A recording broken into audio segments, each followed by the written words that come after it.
They threw her out to die. She saved them anyway. Tonight, you'll meet Mara Vance, the healer who protected an entire settlement from annihilation while they called her worthless.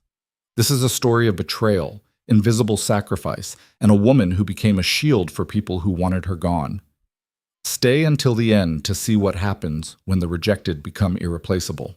Hit that like button if you're ready for a story that'll leave you speechless, and drop a comment telling me what city you're watching from. Let's begin.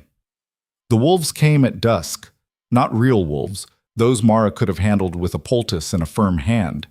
These were the humankind, the ones who walked upright, wore her neighbors' faces, and carried torches that turned the settlement square into a theater of shadows and accusations. She stood in the center of it all, swaying slightly. Her legs felt like they were made of wet rope. "You've been dead weight for 2 years, Mara." That was Garrett Stone, the settlement's self-appointed enforcer. Big man, bigger voice. He had the kind of jaw that looked like it was carved specifically for speeches about strength and tradition. "We can't keep feeding you when you contribute nothing." Mara's vision blurred at the edges. She blinked hard, trying to focus on his face instead of the ground that kept tilting beneath her feet. "I heal," she said quietly. "You used to heal." Lydia Brennan stepped forward, arms crossed over her chest. She'd been Mara's friend once, back when friendship was measured in shared meals and whispered secrets, not in what you could offer the pack. "When's the last time you set a bone? Treated a fever? You can barely stand up straight." That part was true. Mara couldn't remember the last time she'd slept more than 3 hours. Couldn't remember the last meal that hadn't tasted like ash in her mouth. Her hands trembled constantly now, fine tremors that made threading a needle an exercise in frustration. "I'm doing what needs to be done," Mara said. "And what's that?" Garrett's lip curled. "Wandering off into the woods at night? Muttering to yourself? Coming back looking half dead?" The crowd murmured agreement. There were maybe 40 people gathered in the square, and Mara knew every single face. She'd delivered Tam Porter's baby 3 winters ago. She'd sat with old Hess when the cough took him, holding his hand until his breathing stopped. She'd stitched Marcus Trell's leg after a hunting accident left it open to the bone. None of them would meet her eyes now. "She doesn't have the bond," someone called from the back. "Never has. That's the problem." Mara closed her eyes. There it was, the thing that had defined her entire life in Ironvale. The wolf bond. Everyone else in the settlement carried it. A spark of primal connection to the land, to each other, to the raw wild power that made frontier survival possible. It let them heal faster, move quieter, sense danger before it arrived. It made them pack. Mara had been born without it. Born human, in a place where human meant lesser. "My father had the bond," she said, opening her eyes. "He was pack. That should count for something." "Your father's been dead for 6 months," Garrett said flatly. "And he was the only reason we tolerated you this long." The words hit like a fist to the sternum.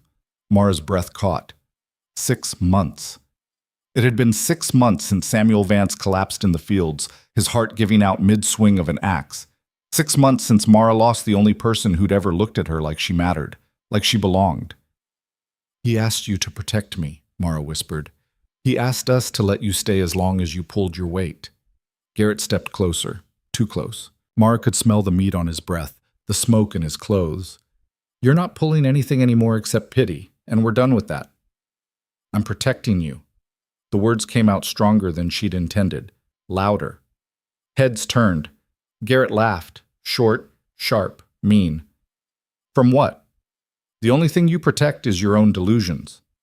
Mara wanted to tell them, wanted to scream it. About the barrier she'd built in the dark hours, carved into the bones of the earth itself. About the force that had been testing their borders for 3 years, probing for weakness, hungry for destruction. About the 16 times she'd felt it surge against her defenses and thrown herself into the breach to hold it back. About the cost. But she couldn't. The barrier only worked because it was invisible, because the force didn't know someone was actively fighting it. If she spoke the truth aloud, if the pack started radiating awareness and fear, the entity would know, would adapt, would find another way in.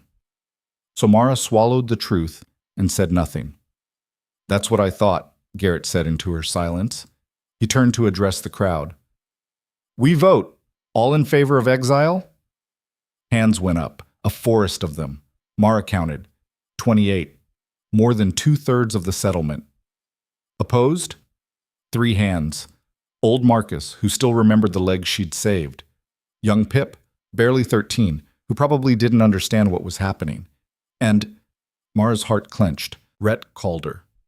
Standing at the edge of the crowd with his hand raised and his face carved from stone. He was packed through and through, a scout, a warrior, one of the settlement's best hunters. Dark hair, darker eyes, a scar across his jaw from a fight he'd won against something with claws.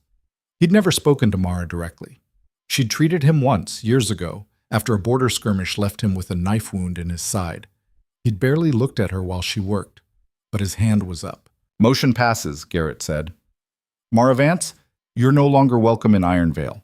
You have until dawn to gather what you can carry and leave. If you're still here when the sun rises, we'll remove you by force. The crowd dispersed, quick, efficient, eager to be done with the ugly business. Within minutes, the square was empty except for Mara and the dying light. Her legs finally gave out. She sat down hard on the packed dirt, breathing in shallow gasps that didn't seem to bring enough air. Exile.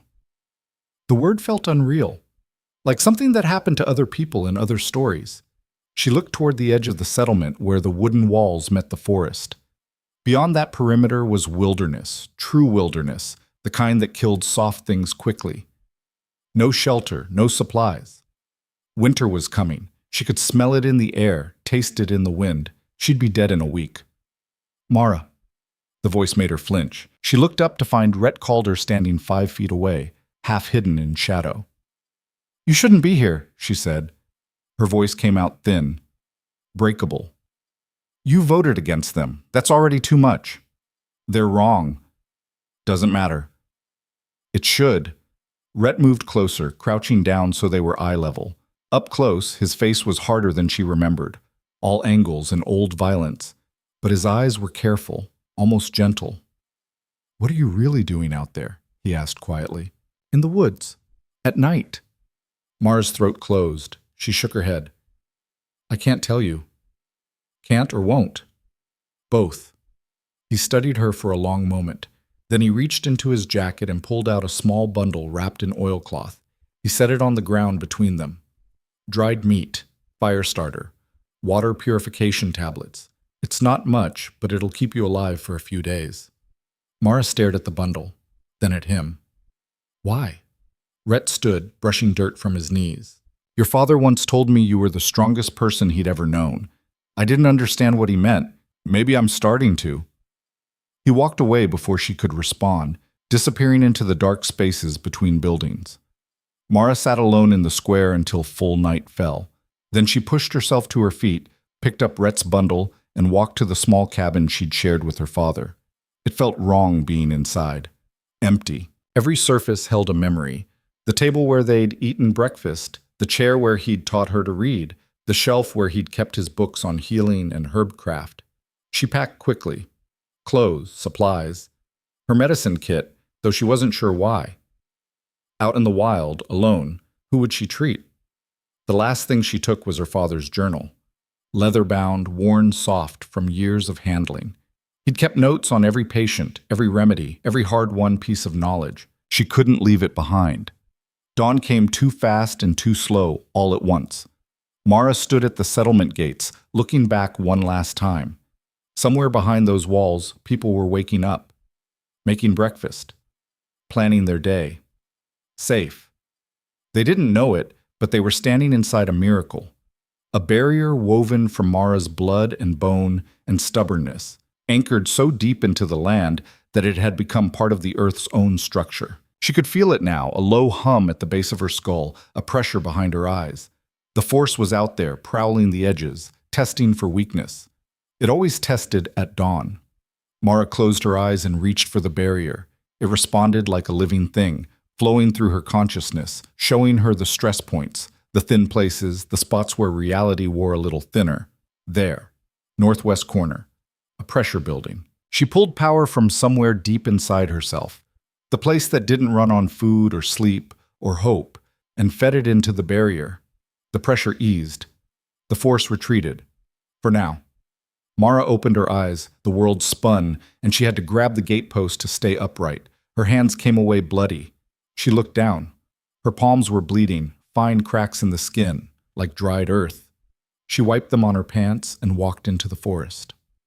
The first 2 days were survival, basic, brutal, unglamorous.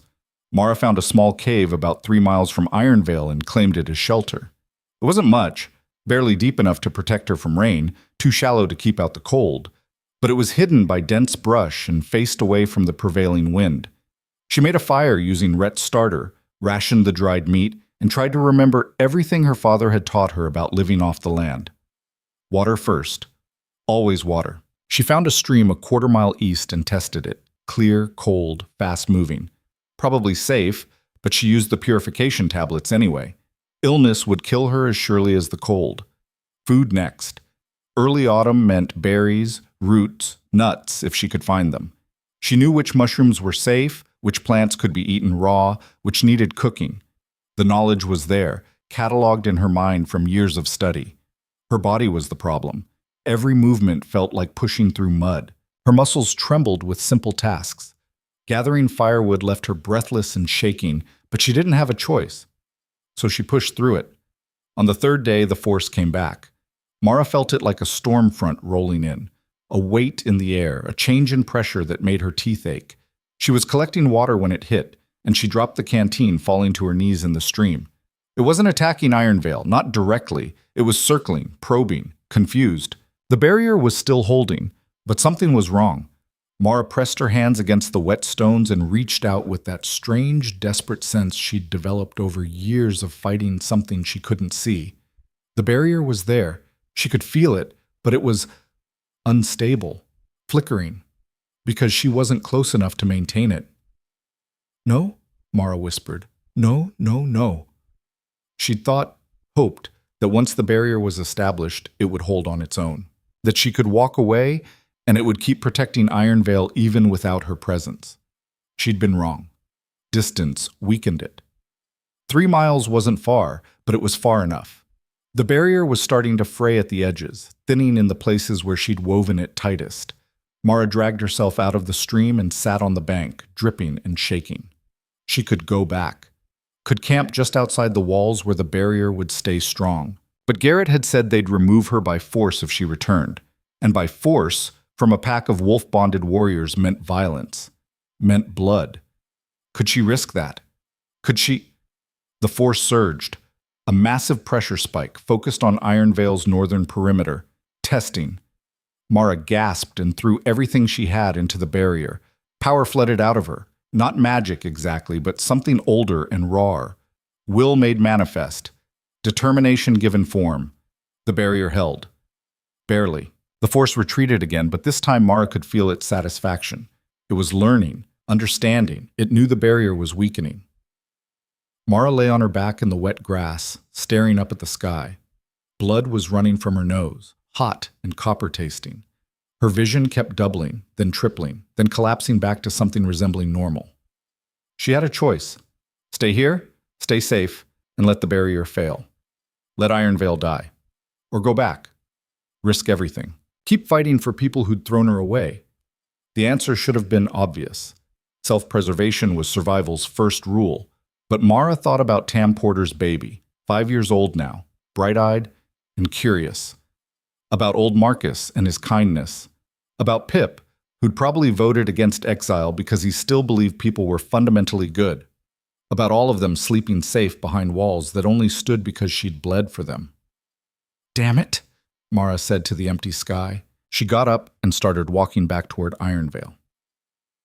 She set up camp in a hollow oak 1/2 mile from the settlement walls, close enough to maintain the barrier, far enough to stay hidden. It wasn't living, it was barely surviving, but it was what had to be done. Days blurred together. Mara slept in fragments, waking every few hours when the force tested the barrier. She ate what she could scavenge and lost weight she didn't have to lose. Her clothes hung loose, her face went hollow. But the barrier held. At night, she could see Ironvale's lights through the trees. Could hear voices sometimes, carried on the wind. Laughter, arguments, life continuing without her. It should have hurt, should have made her angry. Instead, it made her determined. On the 8th day, Rhett found her. Mara was checking the barrier's northern anchor point when she heard footsteps. She turned, reaching for the knife she'd started carrying, but it was too late. Rhett stepped out of the underbrush like he'd materialized from shadow. He wasn't even breathing hard. "You're still here," he said. It wasn't a question, but Mara answered anyway. "Yes." "Why?" She didn't have a good lie prepared, so she went with a partial truth. "Nowhere else to go." Rhett's eyes narrowed. He was a hunter. He could read tracks, scent, body language. He could probably see the exhaustion carved into her bones, the tremor in her hands, the blood that had dried at the corner of her mouth. "You're dying," he said flatly. "Slowly." "That's not funny." Wasn't joking. He moved closer and Mara tensed, but Rhett just shrugged off his pack and dropped it at her feet. "Food, medicine, better blankets." He paused. "I'll come back in 3 days with more." Mara stared at him. "Why are you doing this?" "Because I made a promise to your father." What promise?" Rhett's face did something complicated. "That I'd look out for you if anything happened to him. I failed at that. I'm not failing anymore." He turned to leave, but Mara spoke before he could disappear. "There's something coming." The words spilled out before she could stop them. "Something bad. It's been trying to get into Iron Veil for years. If it succeeds, everyone will die." Rhett went very still. When he turned back, his expression was unreadable. "And you've been stopping it?" "Yes." "How?" Mara hesitated. Then she reached out with that strange sense and pulled. The barrier became visible for just a moment, a shimmer in the air like heat rising from stone, geometric and impossibly complex. Rhett's breath caught. "What is that?" "Protection. Defense. A wall made from intent instead of wood." "How long have you been doing this?" 3 years, since the massacre started in the other settlements." His face went pale. "The massacres, we thought those were—" "We didn't know." "You weren't supposed to know." Mara let the barrier fade back to invisibility. "If the Force realizes someone's actively fighting it, it'll adapt. It'll find another way in. The only reason Iron Veil is still standing is because it thinks the barrier is natural, an anomaly." Rhett was quiet for a long moment. When he spoke, his voice was rough. "They exiled you for this, for saving them. They didn't know what I was doing, and I couldn't tell them." "You should have." "Would you have believed me?" He didn't answer, didn't need to. They both knew the truth. "I need to go back," Rhett said finally, "but I'll return in 3 days. We're going to figure this out." "There's nothing to figure out. I hold the barrier until I can't anymore. That's all there is." "That's not a plan. That's suicide." Mara smiled. It felt wrong on her face, like wearing someone else's clothes. "Sometimes they're the same thing." Rhett looked like he wanted to argue, but instead he just shook his head and disappeared into the forest. Mara opened his pack. Inside was enough food for a week. Medical supplies, 2 thick blankets, and a note written in careful block letters. "You're not doing this alone anymore." She held the note until the paper went soft from her hand's heat, then tucked it inside her father's journal and went back to work. The Force came on the 10th day with everything it had. Mara felt it building that morning, a pressure in the air so thick it made breathing difficult. Animals went quiet. Birds fled. The forest held its breath. She knew what was coming. Final test, full assault. The Force was done being patient. Mara dragged herself to the hollow oak and braced for impact. It hit at noon. The Force slammed against the barrier like a tidal wave against a seawall. Mara screamed, couldn't help it, as power ripped through her. The barrier bowed inward, stress fractures spreading across its surface like cracks in ice. She poured everything she had into holding it, drew from reserves she didn't know existed, reached so deep inside herself that she touched something fundamental, something that existed below consciousness, below identity. The will to protect, the need to matter, the stubborn, impossible refusal to let people die while she still drew breath. The barrier held, but barely. The Force withdrew, then hit again, and again, and again. Each impact drove Mara to her knees. Blood poured from her nose, her ears, the corners of her eyes. Her hands cracked open, skin splitting like old leather. The pain was astronomical, beyond anything she'd experienced, beyond what she thought a human could endure and remain conscious. But she endured. For Ironvale. For Tam's baby and old Marcus and Pip. For her father's memory. For Rhett, who'd believed in her when no one else would. For herself. Because maybe, just maybe, she mattered. Maybe her life had purpose beyond being tolerated, beyond being pack-adjacent. Maybe she was the difference between survival and annihilation. The Force hit one final time, a blow that felt like it was trying to crack the world open. The barrier shattered. No, not shattered, transformed. In that moment of ultimate pressure, something inside Mara broke free. The barrier that had been external, woven into the land, suddenly collapsed inward, collapsing into her. All that power, all that structure, all that desperate protection, it became part of her. Mara gasped. The barrier wasn't anchored to the earth anymore. It was anchored to her bones, her blood, her furious, stubborn heartbeat. And it was stronger. So much stronger. The Force hit it and recoiled like touching hot iron. Confusion radiated from it. This wasn't what it had expected. This wasn't natural. This was... The Force fled. Mara felt it retreat beyond the mountains, beyond detection, gone like it had never been there. She collapsed in the hollow oak, barely conscious, bleeding from everywhere, trembling so hard her bones rattled. But alive. Still alive. The barrier pulsed in time with her heartbeat, a second skin she'd never be able to shed. It was part of her now, permanent, unbreakable, and it was killing her. Mara could feel it, the drain, the cost, the slow hemorrhaging of life into power. The barrier was stronger, yes, but it demanded more. More energy. More vitality. More of everything she barely had.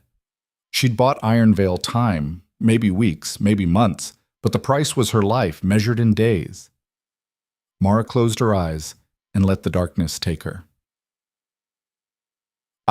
When she woke, it was dark, and someone was carrying her. Told you she was out here, completely insane. Dying for people who exiled her. Rhett's voice. Angry. Mara tried to speak, but her throat wouldn't cooperate. Stay still, he said, and his voice gentled. I've got you. Mara let herself drift. Time lost meaning.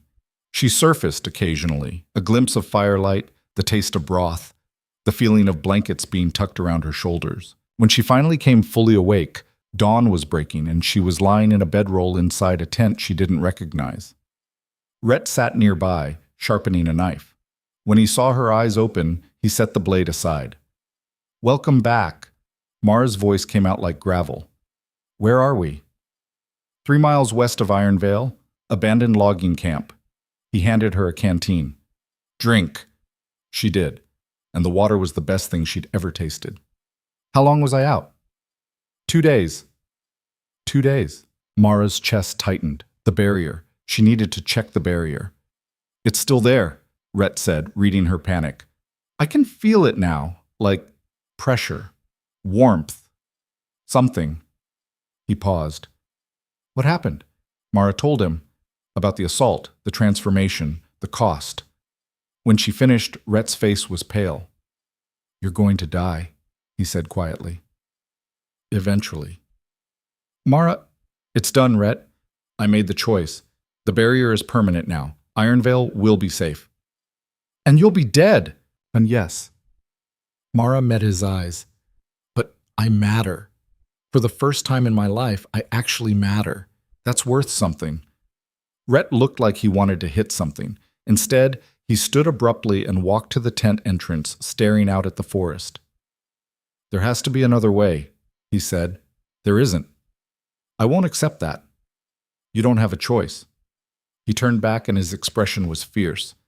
Then I'll stay with you. However long you have left. You won't be alone. Mara's throat closed. You can't. Your pack can go to hell. The words were sharp, final. I'm done watching people throw away things that matter because they're scared of what they don't understand. They stared at each other across the tent. Something passed between them, not spoken, but felt. Understanding, recognition. The beginning of something that might have been friendship if they'd had more time. Okay, Mara said softly. Okay. Rhett nodded once, then grabbed the canteen and left to refill it. Mara lay back in the bedroll and stared at the tent ceiling. The barrier pulsed steadily, draining life she could no longer spare. But Ironvale was safe, and she wasn't alone. For now, that was enough. The fever came on the 4th day. Mara woke shivering despite the 3 blankets Rhett had piled on top of her. Her skin felt like it was burning from the inside out, and when she tried to sit up, the world tilted sideways. Don't move. Rhett's hand pressed against her shoulder, firm but careful. He looked exhausted, dark circles under his eyes, stubble covering his jaw. You've been in and out for hours.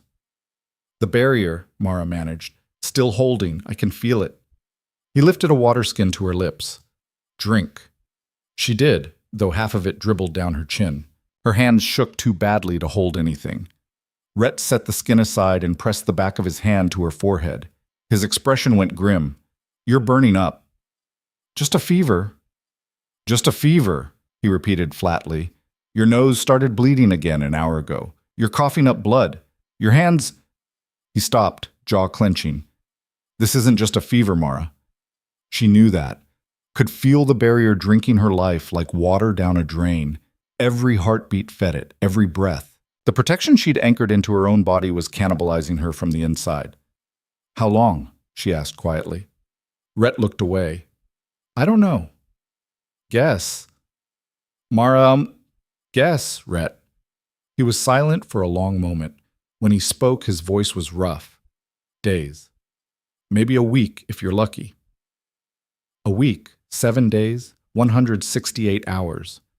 Mara had known it would be fast, but hearing it spoken aloud made it real in a way nothing else had. Okay, she said. Okay? Rhett's head snapped around. That's all you have to say? Okay? What else is there? He stood abruptly, pacing the small tent like a caged animal. There has to be something, some way to break the connection, redirect the power, something. There isn't. You don't know that. I do. Mara's voice came out firmer than she felt. I've been studying this for 3 years, Rhett. I've tried everything. The barrier is tied to life force, mine specifically, now. If I cut that connection, the barrier fails. If the barrier fails, Ironvale dies. So we warn them. We tell them what's happening, what you've been doing. They'll what? Believe us? Accept that the woman they exiled has been their only defense against annihilation? Mara shook her head, then regretted it as pain spiked behind her eyes. They threw me out, Rhett. They wanted me gone. Why would they trust anything I say now? Because I'll tell them. I'm Pac. They'll listen to me. Will they? The question hung in the air. They both knew the answer. Rhett had voted against exile, had openly defied the settlement's decision by helping Mara. That made him suspect. Contaminated by association. Rhett's hands curled into fists. I can't just watch you die. You don't have to watch. You can leave. Go back to Ironvale. Go back to your life. Stop. His voice cracked like a whip. Stop acting like you don't matter, like your life is disposable. It's not disposable. It's just already spent. Rhett stared at her, and something in his expression broke. He sat down hard, dropping his head into his hands. Your father made me promise, he said quietly, the day before he died. He grabbed my arm and said, she's stronger than all of us, but she doesn't know it. When I'm gone, don't let her forget. I didn't understand what he meant. I thought he was just rambling, dying. Mara's chest tightened. He knew. Knew what? About the barrier, about what I was doing. She blinked hard against the burning in her eyes. He never said anything, but he knew. He always knew. The tent fell silent except for the sound of wind moving through trees outside. Finally, Rhett lifted his head. Then I owe him this. I owe you this. We're going to find another way. There isn't, then we'll make one. Before Mara could argue, a sound cut through the forest. Distant but distinct. Screaming. They both froze. That's coming from Ironvale, Rhett said, already moving. He grabbed his bow, his knife, checked that both were secure. Stay here. Don't move. I'll be back. Rhett, wait. But he was already gone, disappearing into the pre-dawn darkness with the silent efficiency of a born hunter. Mara lay in the bedroll, listening to the screams grow louder. Multiple voices now. Panic. Terror. Then she felt it. The barrier shuddered. Not from external attack, this was different, internal. Like something was pushing against it from the wrong side, trying to get out instead of in. That wasn't possible. The barrier was designed to keep things out, not in. Unless... Mara's blood went cold. Unless something was already inside. She threw off the blankets and tried to stand. Her legs buckled immediately, and she went down hard, palms slamming against the tent floor. Pain exploded up her arms, but she ignored it, crawling toward the tent entrance. Outside, the world was gray with approaching dawn. Mara could see smoke rising in the distance, thick, black, wrong. Ironvale was burning. She reached for the barrier, feeling along its edges with that strange internal sense. The structure was intact, still holding, but there was something inside it now, something that thrashed and writhed and pushed against the boundaries with mindless fury. The force hadn't given up. It had just changed tactics. It had sent something small enough, quiet enough, to slip through before the barrier fully sealed. A seed, a fragment, something that could grow and fester and tear apart from within what it couldn't break from without. And Mara had been too focused on the external threat to notice. She tried to stand again, failed again. Her body was shutting down, the barrier's drain accelerating as she pulled power to reinforce the weak points. Blood ran from her nose in a steady stream. "Get up," she whispered to herself. "Get up, get up, get up." Her body refused to cooperate. Footsteps crashed through the underbrush. Rhett emerged from the trees at a dead run, bow in hand, face streaked with soot. "It's inside," he said, breathing hard. "Something's inside Ironvale. It killed 3 people before we even knew what was happening. Garrett's organizing a hunt, but..."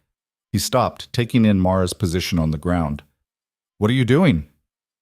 "Trying to stand." "You can't even walk." I have to get to Ironvale. I have to..." "You have to do what?" "You can barely breathe, Mara. If you try to go back there, it'll kill you." "It's killing me anyway." The words came out raw, desperate. "At least this way it means something. At least I can try to stop it." Rhett crouched in front of her, gripping her shoulders. "Tell me what to do. Tell me how to kill it." "I don't know what it is. I can't see it from here, can't..." She stopped, struck by a thought. "Your bond. The wolf bond. Can you feel it? The thing inside the settlement?" Rhett went still, eyes unfocusing as he reached for that primal connection. After a moment, he nodded slowly. "It's wrong. Like a hole in the world. Moving fast, hunting." His eyes snapped open. "It's heading for the children's house. Pip. Tam's daughter. All the settlement's kids gathered in one place for safety." Mara's decision crystallized. "Carry me." "What?" "Carry me back to Ironvale. Get me close enough to see what we're dealing with. I can't fight from here, but maybe if I'm closer..." "They'll kill you. Garrett will..." "Garrett can try." Mara met his eyes. "But right now, children are about to die. So unless you have a better idea, pick me up and run." Rhett hesitated for maybe 2 seconds. Then he scooped her into his arms like she weighed nothing and took off through the forest. The world became a blur of motion and pain. Every jarring step sent agony lancing through Mara's body.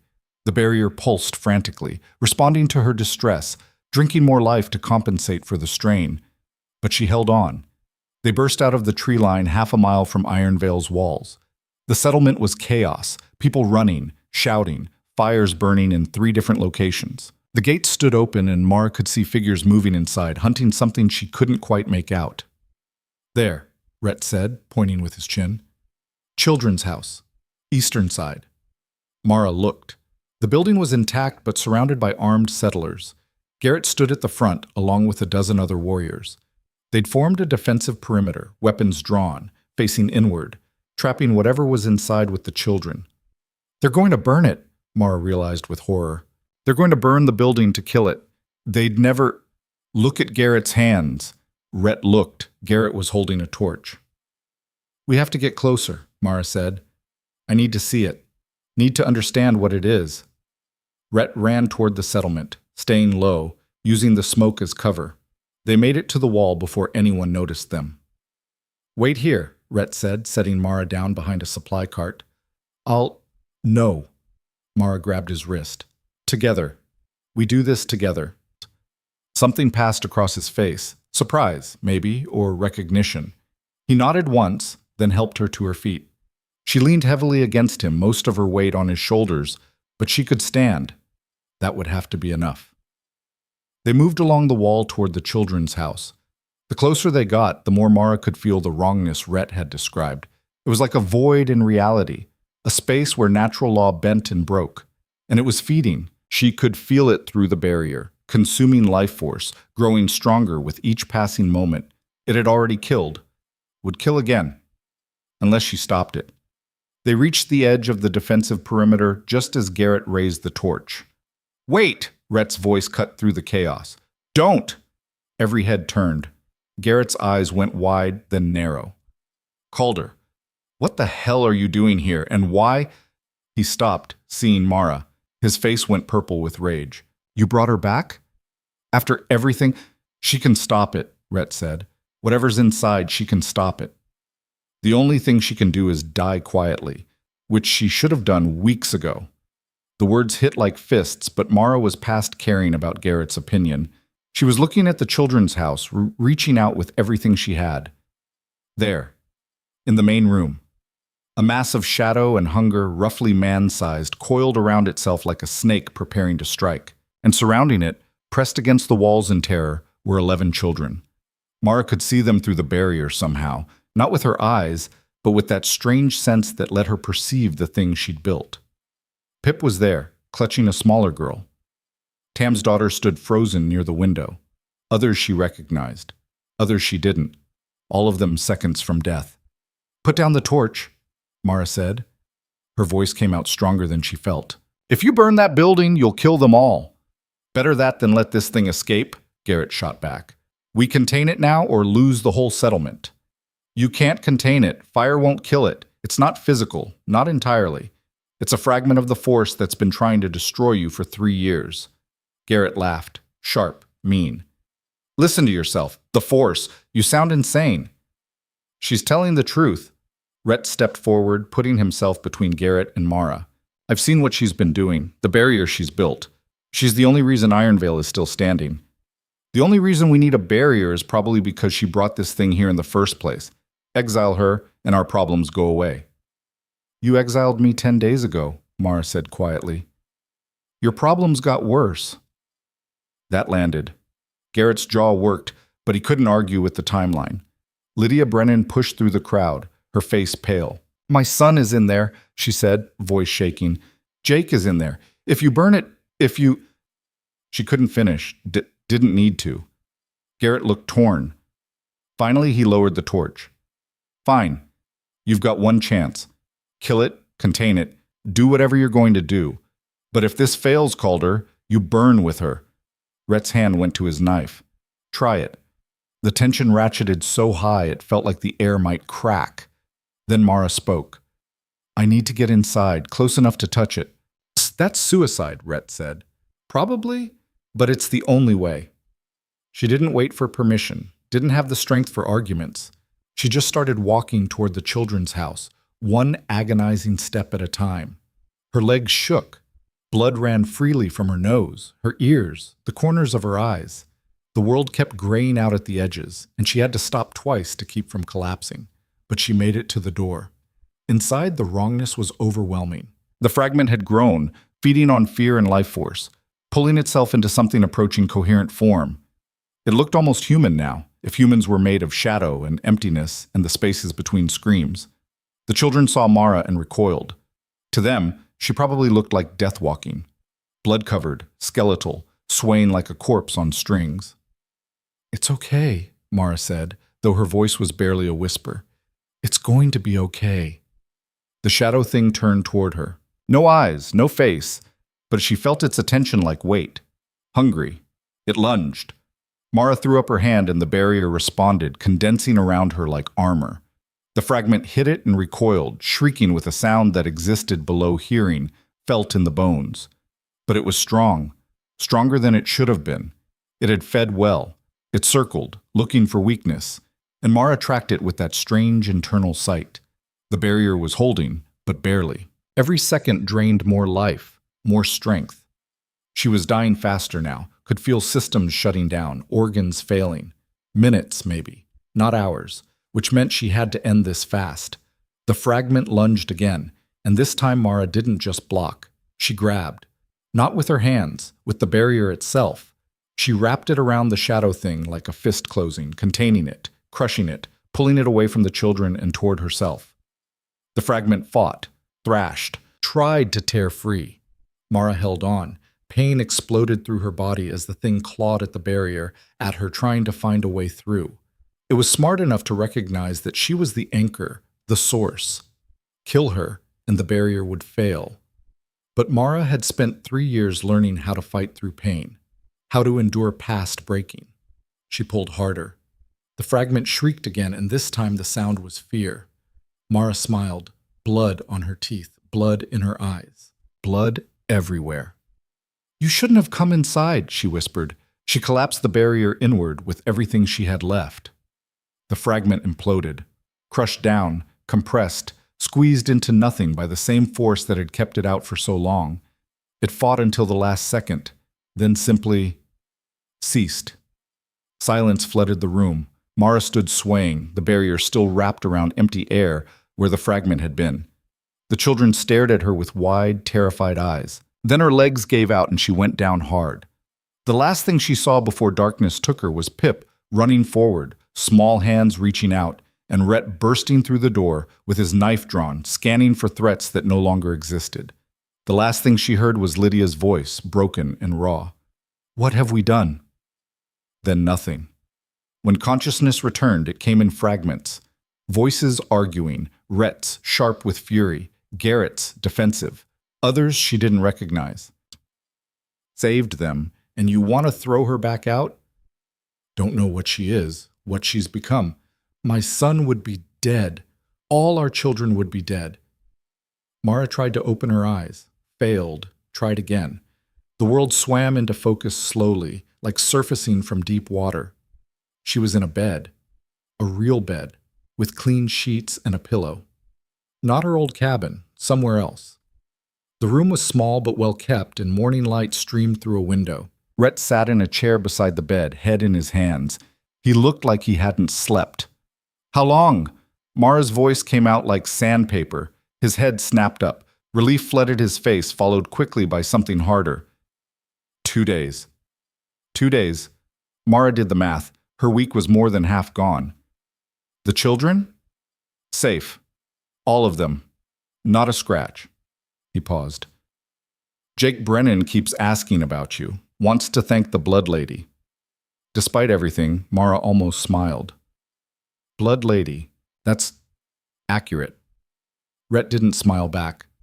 "Lydia's been outside this room for hours. Half the settlement's been by. They want to see you, talk to you. He stopped, jaw clenching. "They're calling you a hero." "Bit late for that. I told them about the barrier, about what you've been doing." His voice went flat. "Garrett didn't believe me. Said you probably created the threat yourself to look important. But Lydia backed me up. And Marcus. And some of the others. It's divided. Half of them are grateful. Half still want you gone." Mara closed her eyes. Even that small motion took effort. "And you? I want you alive.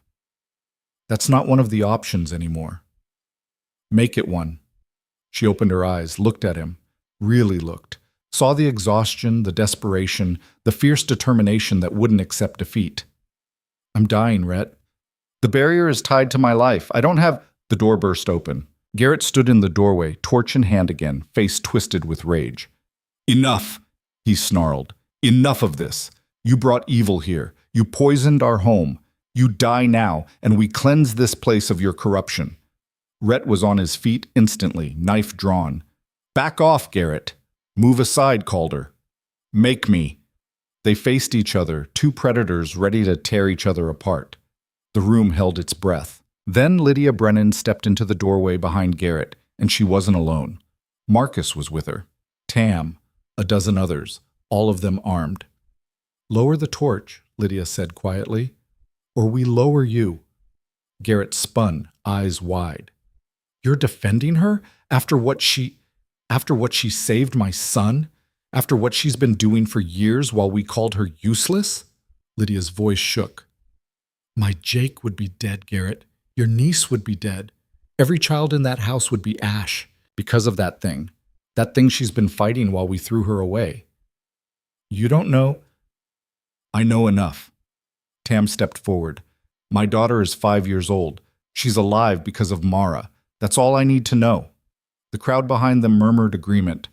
Garrett looked around, saw the tide turning against him, and his face went purple. "You're all fools. She's manipulated you, made us think nothing," Marcus said. "We did that ourselves. We decided she didn't matter because she wasn't Pack. We were wrong." Silence fell. Heavy. Absolute. Finally, Garrett lowered the torch. "Fine. Keep your broken tool. But when this settlement falls, remember who warned you." He shoved past the crowd and disappeared down the hallway. Lydia stepped into the room, and her eyes were red from crying. "I'm sorry," she said to Mara. "I'm so sorry. You tried to tell us, and we wouldn't listen. You saved us, and we—" "It's okay," Mara said softly. "It's not. It's really not." Lydia knelt beside the bed. "Is there anything we can do? Anything at all?" Mara wanted to say yes, wanted to believe there was some solution, some last-minute miracle, but the barrier pulsed steadily, drinking her life, and she knew the truth. "Just let me rest," she said finally. "That's all I need." Lydia nodded, squeezed Mara's hand once, and left with the others. When the room was quiet again, Rhett sat back down. "They mean it," he said. "They're grateful. They want to help." "I know." "Then why won't you let them?" "Because there's nothing they can do." Mara turned her head to look at him. "The barrier is permanent, tied to me. The only way to break that connection is to die. And if I die, Iron Veil dies. That's the equation.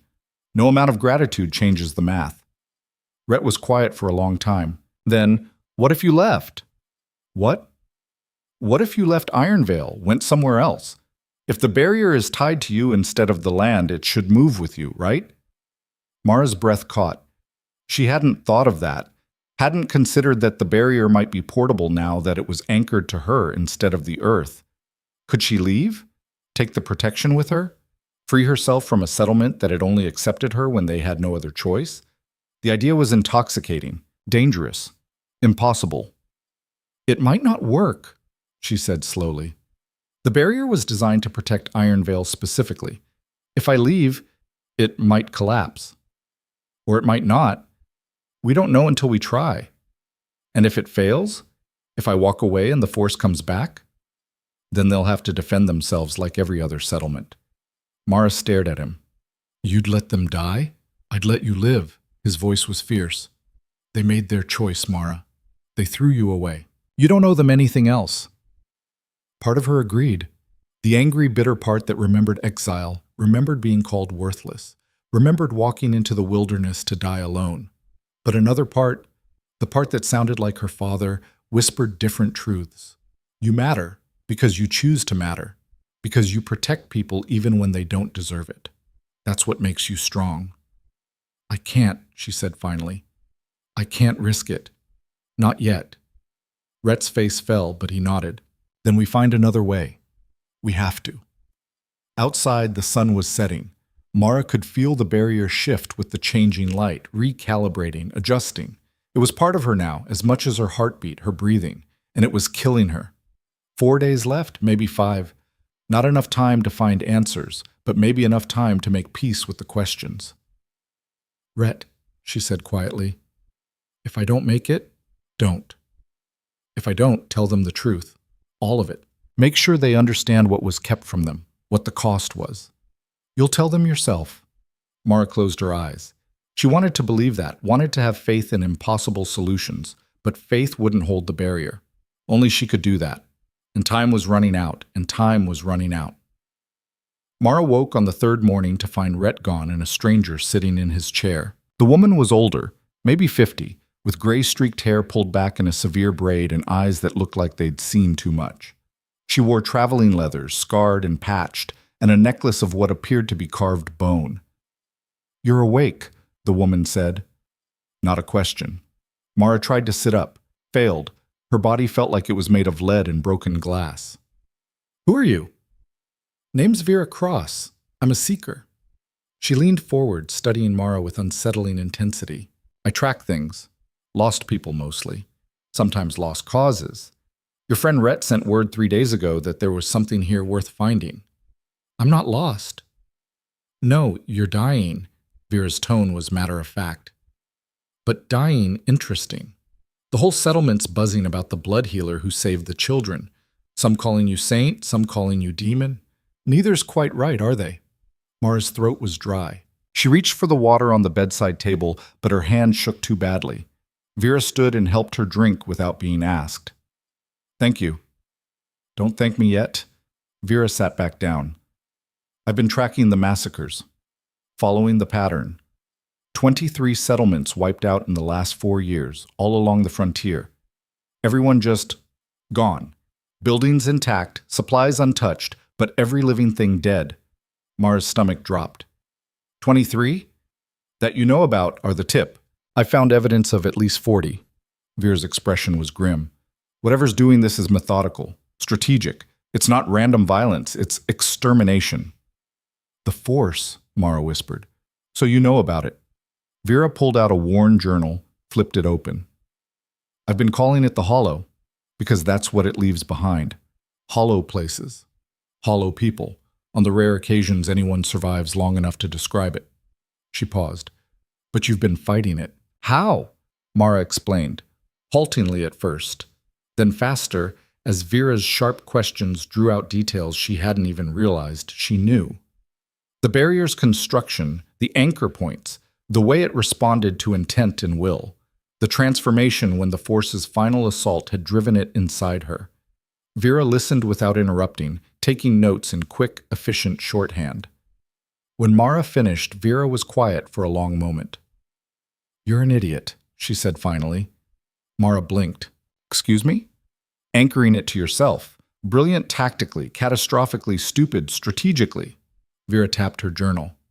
"You created a single point of failure. You die. The protection dies.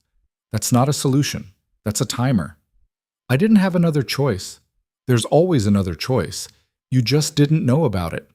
Vera leaned forward.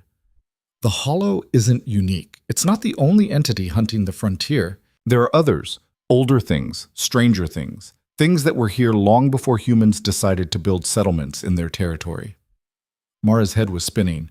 "What are you saying?" "I'm saying you've been fighting a war you don't understand against an enemy you can't see using weapons you invented from scratch." Vera's eyes were fierce. "And you've done better than anyone has a right to expect. But you're losing because you don't know the rules." "Then tell me the rules." "Can't. Don't know them all myself?" Vera closed her journal. "But I know someone who might.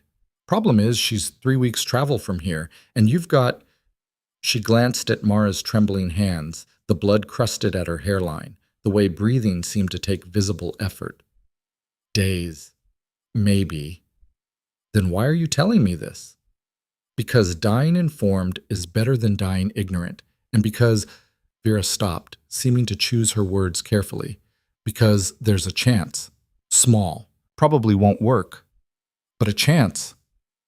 Hope flared in Mara's chest, painful and desperate. "What kind of chance?" "The barrier is tied to your life force. Your specific life force. But life force isn't unique, it's just energy, vitality. If we could redirect the draw, pull from something else instead of you—" "It would collapse," Mara said. "I tried that. In the early days, before I understood what I was building. Every time I tried to anchor it to anything else, the land, the settlement, even animals, it failed. It needs intention, consciousness, will." "From you specifically?" Mara opened her mouth to say yes, then stopped. She'd assumed it had to be her because she was the one who'd built it. But was that true? Or was it just the only option she'd tried? "I don't know," she admitted. "Then we test it." Vera stood. "Where's your friend? The wolf-bonded one?" "Rhett? I don't know. He was here when I fell asleep." I'll find him. You rest. We're going to need you conscious for this. She left before Mara could ask what this entailed. Alone, Mara reached for the barrier with that internal sense. It pulsed steadily, a second heartbeat layered over her own. She could feel it spreading out from her in all directions, a dome of intention and structure that kept the hollow at bay. But Vera was right. It was draining her, faster now than even 2 days ago. She could feel systems failing, organs struggling. Her kidneys hurt. Her liver. Things that shouldn't hurt because they didn't have pain receptors were making themselves known through sheer dysfunction. Days, Vera had said. Mara suspected it was less. The door opened again. Rhett came in, followed by Vera, and his face was tight with something that looked like hope mixed with terror.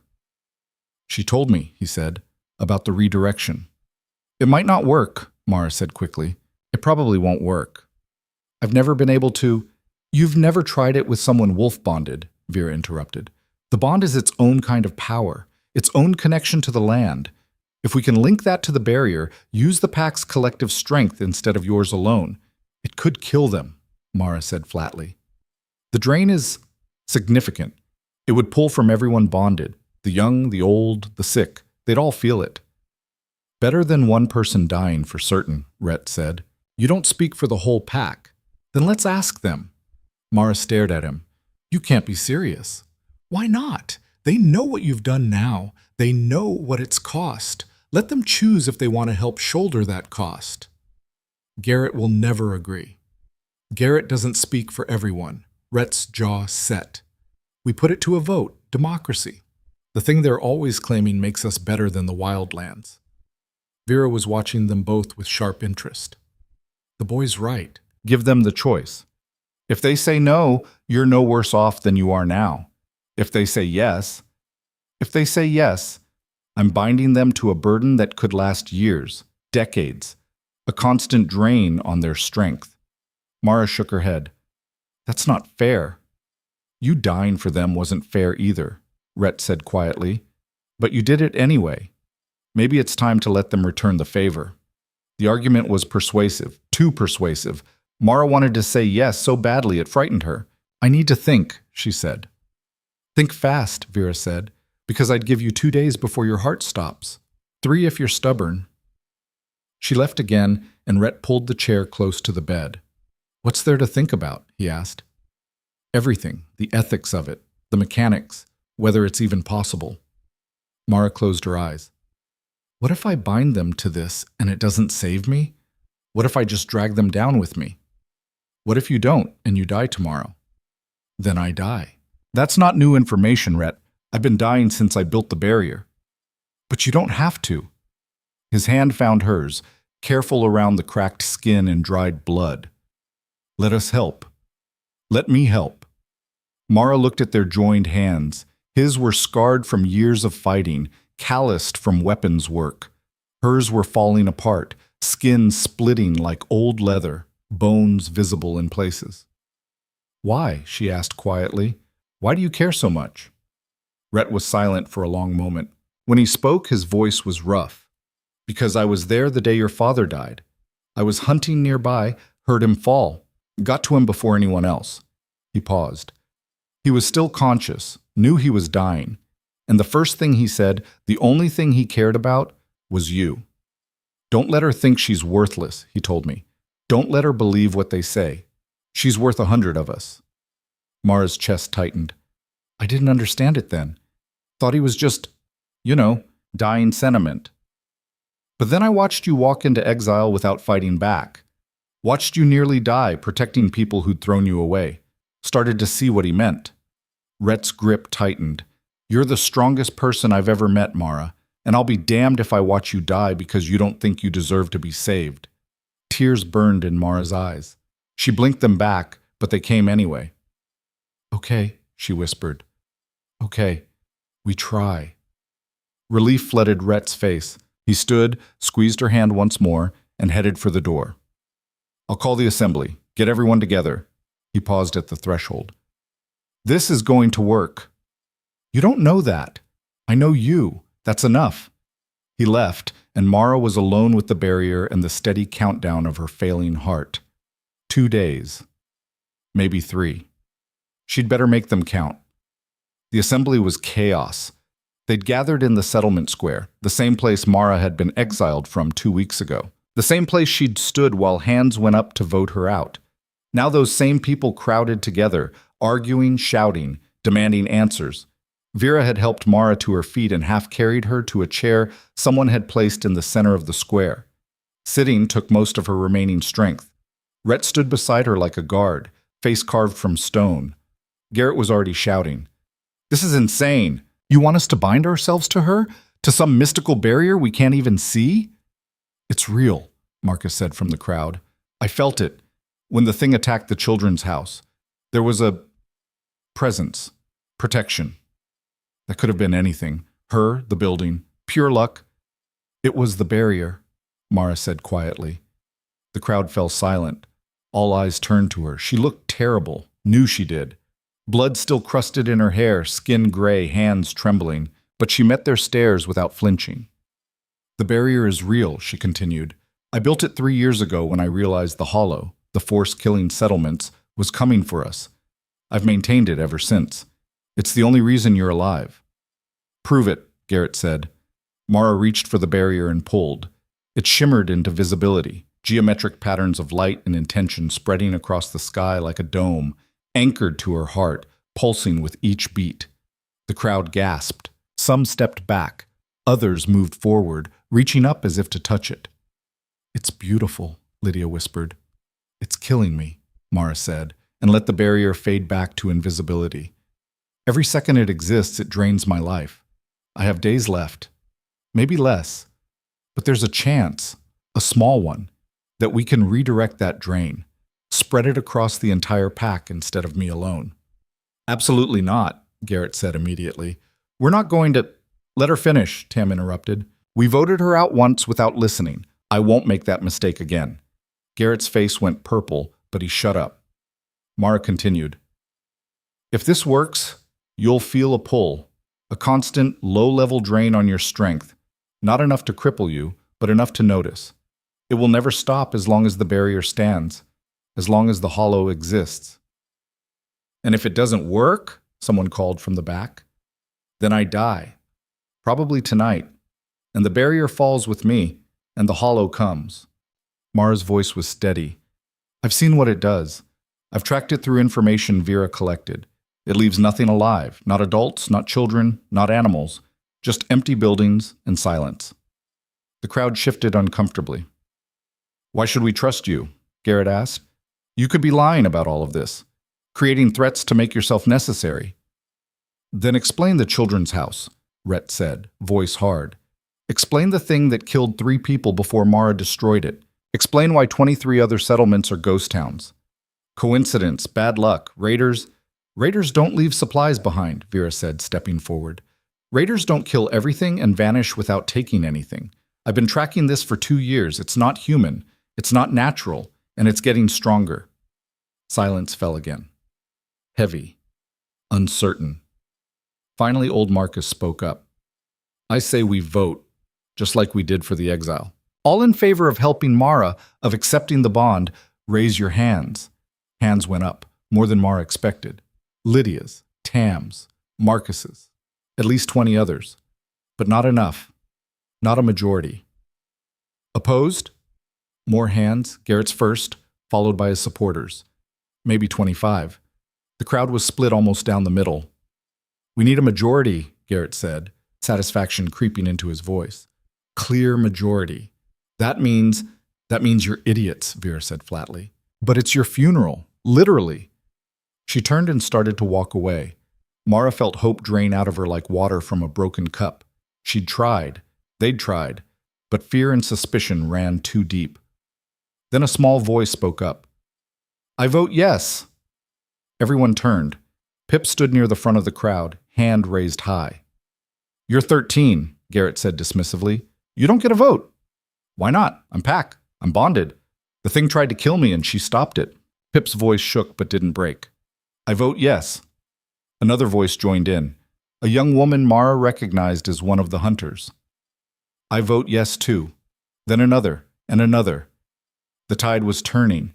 Garrett saw it and played his last card. If we do this, if we bind ourselves to her, we're putting our lives in her hands. What happens when she decides we're not worth protecting? When she gets angry or vindictive or just tired of us? Then she lets go and we die, Tam said, just like we were going to die anyway. At least this way we get a choice in how we face it.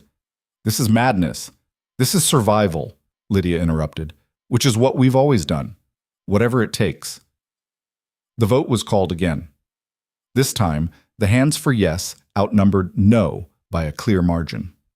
Garrett stared at the results, face twisted with fury, then turned and stalked away from the assembly without another word.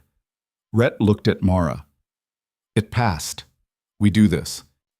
Mara nodded, though terror was clawing at her throat. I'll need everyone who voted yes to form a circle. And Vera, I'll need your help. I don't know how to do this. I've got theories, Vera said. Whether they work is another question. The volunteers formed a circle around Mara's chair, maybe 35 people total. Not the whole settlement, but enough. Hopefully enough. Vera knelt beside Mara and spoke quietly. The wolf bond connects them to each other and the land. You need to tap into that connection, make it part of the barrier's structure, use it as a conduit. How?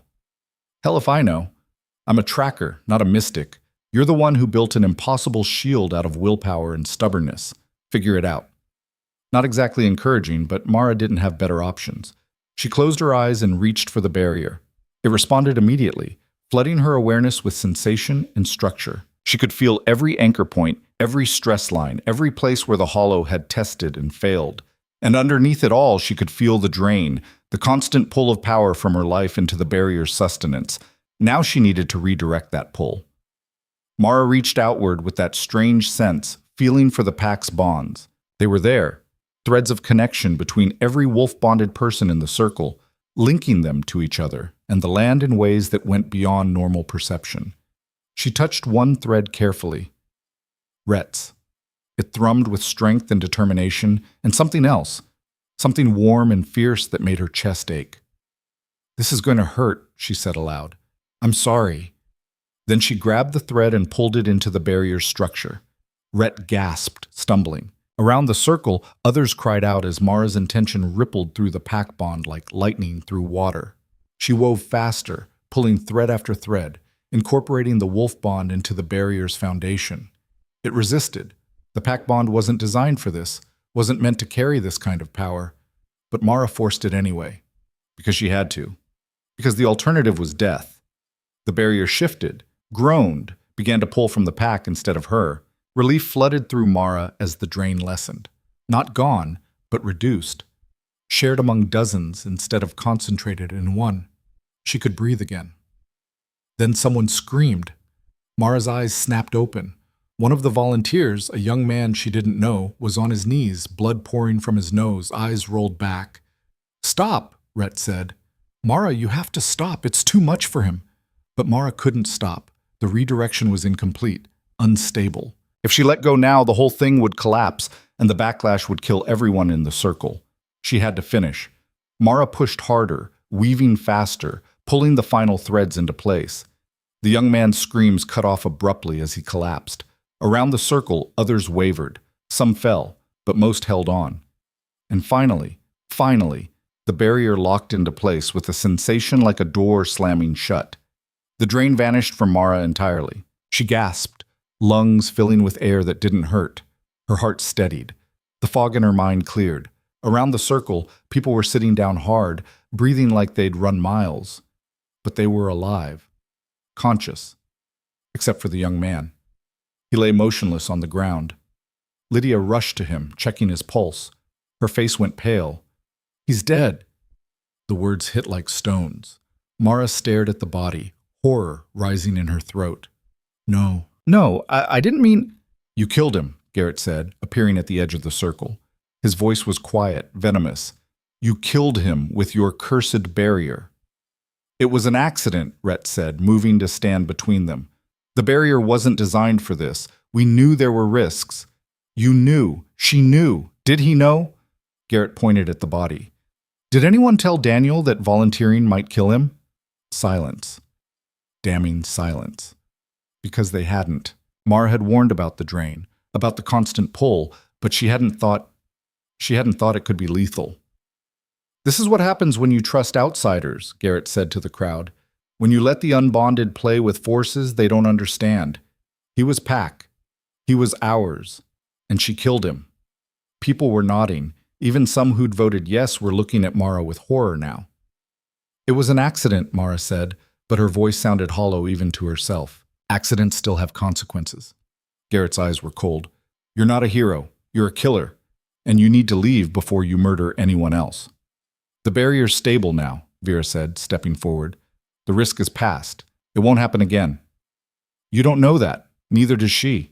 Garrett looked at the crowd. We gave her a chance. She killed one of us. How many more before we admit this was a mistake? Mara felt the mood shifting. Fear and grief were powerful motivators, and Garrett knew exactly how to weaponize them. She stood, shakily, but under her own power for the first time in days. I'm sorry. I'm so sorry.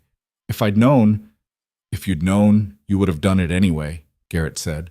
Because people like you only care about yourselves, about being important, necessary.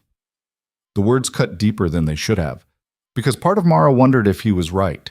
Had she pushed too hard? Taken too big a risk? Sacrificed Daniel to save herself? Rhett's hand found her shoulder, steadying. We're leaving, now, before this gets worse. He guided Mara away from the square, Vera following close behind. Behind them, the crowd's murmurs grew louder, angrier. They made it to the settlement's edge before Lydia caught up with them. Wait, she said, breathing hard. Please. Rhett's hand went to his knife. If you're here to finish Garrett's work, I'm here to say thank you. Lydia's eyes were wet. And to tell you that some of us understand. Daniel knew the risks. He chose to take them. That's not your fault. Tell that to his family, Mara said quietly. I will. I am. Lydia pressed something into Mara's hands, a small leather pouch. Supplies. Medicine. Not much, but it's what I could grab. And this... She handed over a folded piece of paper. Map to a frontier camp about 40 miles west. They're struggling. Lost people to the Hollow last month. They could use your help. Mara stared at the map. You want me to leave. I want you to survive. And you won't. Not here. Not with Garrett turning everyone against you. Lydia's voice dropped. You saved us. You gave us a chance. Now take yours. She left before Mara could respond. Rhett looked at the map, then at Mara. Your choice. We can stay and fight, or we can go. Mara looked back at Ironvale one last time. The settlement where she'd been born, where her father had lived and died, where she'd spent years protecting people who'd only seen her as a burden. Daniel's body was probably still in the square. She'd killed him. Accidentally, yes, but intention didn't matter to the dead. We go, she said. They walked into the forest as the sun set, leaving Ironvale behind. The barrier came with them, anchored to the pack bond, sustained by the collective strength of those who'd chosen to share the burden. Mara could still feel it, not draining her anymore, but present, a structure she'd built and could never escape. Freedom and prison all at once. They walked through the night, putting distance between themselves and Ironvale. Vera led the way, following paths only she seemed to see. Rhett stayed close to Mara, supporting her when she stumbled. Around midnight, they stopped to rest in a hollow between two massive oak trees. Mara sat with her back against rough bark, staring at nothing. I killed him, she said quietly. It was an accident, Rhett said for the 100th time. That doesn't make him less dead. Rhett didn't have an answer for that. Vera crouched nearby, building a small fire. The barrier's holding. I can feel it from here, a pressure in the air. Whatever you did, it worked. At what cost? 1 life to save 35. Mathematically, that's a win. Vera's tone was clinical. Emotionally? Different question. Mara closed her eyes. I don't want to do this anymore. Do what? Decide who lives and dies. Make impossible choices. Be responsible for... Her voice broke. I just wanted to heal people. That's all I ever wanted. Rhett sat down beside her, close enough that their shoulders touched. You are healing people, just on a bigger scale. By killing them? By saving everyone else. His voice was gentle. Daniel made a choice. He knew there were risks. That doesn't make his death your fault. Garrett thinks it does. Garrett thinks a lot of things that are wrong. Mara opened her eyes and looked at Rhett. Really looked. He'd given up everything for her. His place in the pack, his home, his security. And he'd done it without hesitation. Why are you really here? She asked. I told you. I made a promise to your father. That's not all of it. Rhett was quiet for a long moment. The fire crackled. Somewhere in the distance, an owl called. No, he admitted finally. It's not. Before Mara could ask what he meant, Vera stood abruptly. We have company. Rhett was on his feet instantly, knife drawn. How many? Can't tell yet. But they're moving fast, and they're not trying to hide. Through the trees, Mara could see lights bobbing, torches getting closer. A hunting party. Garrett must have organized faster than they'd expected. Run or fight? Rhett asked. Vera looked at Mara. Your call. Mara tried to stand. Her legs shook but held. The barrier had stopped draining her, but healing would take time she didn't have. I can't run, she said. Not far, not fast. Then we fight, Rhett said. There are too many. I don't care. The torches were close now. Mara could hear voices, Garrett's loudest of all, calling for them to surrender. She reached for the barrier one last time, feeling its structure, its strength, and she felt something else, something new. The pack bond she'd woven into the barrier was a two-way connection. She could feel the settlers back in Ironvale, their fear, their doubt, their fragile hope that maybe the barrier was real, maybe they were safe, but she could also feel the hollow. It was circling Ironvale again, testing, probing. It had sensed the barrier's transformation, sensed the change in power structure, and it was adapting. Oh no, Mara whispered. What? Rhett was still watching the approaching torches. The hollow, it's learning. It knows the barrier changed. It's testing for weaknesses. Can it break through? Not yet, but it's trying. And if it figures out the barrier's tied to the pack bond now, if it finds a way to sever that connection, the torches burst into the clearing. Garrett led the group, maybe a dozen armed settlers behind him. There, he said, pointing at Mara. The murderer. Garrett, listen to me, Mara said, stepping forward. The hollow is attacking Ironvale right now, testing the barrier. You need to go back. You need to... More lies, Garrett said. More manipulation. You killed Daniel, and now you'll pay for it. She's telling the truth, Vera said. I can feel it too. Something's wrong. The only thing wrong is we didn't exile her sooner. Garrett raised his hand, and the settlers behind him moved forward, weapons ready. Rhett stepped in front of Mara, but she pushed past him. Because she could feel it now. The moment of breakthrough, the second when the hollow understood. It found the pack bond, and it severed it. The barrier shattered.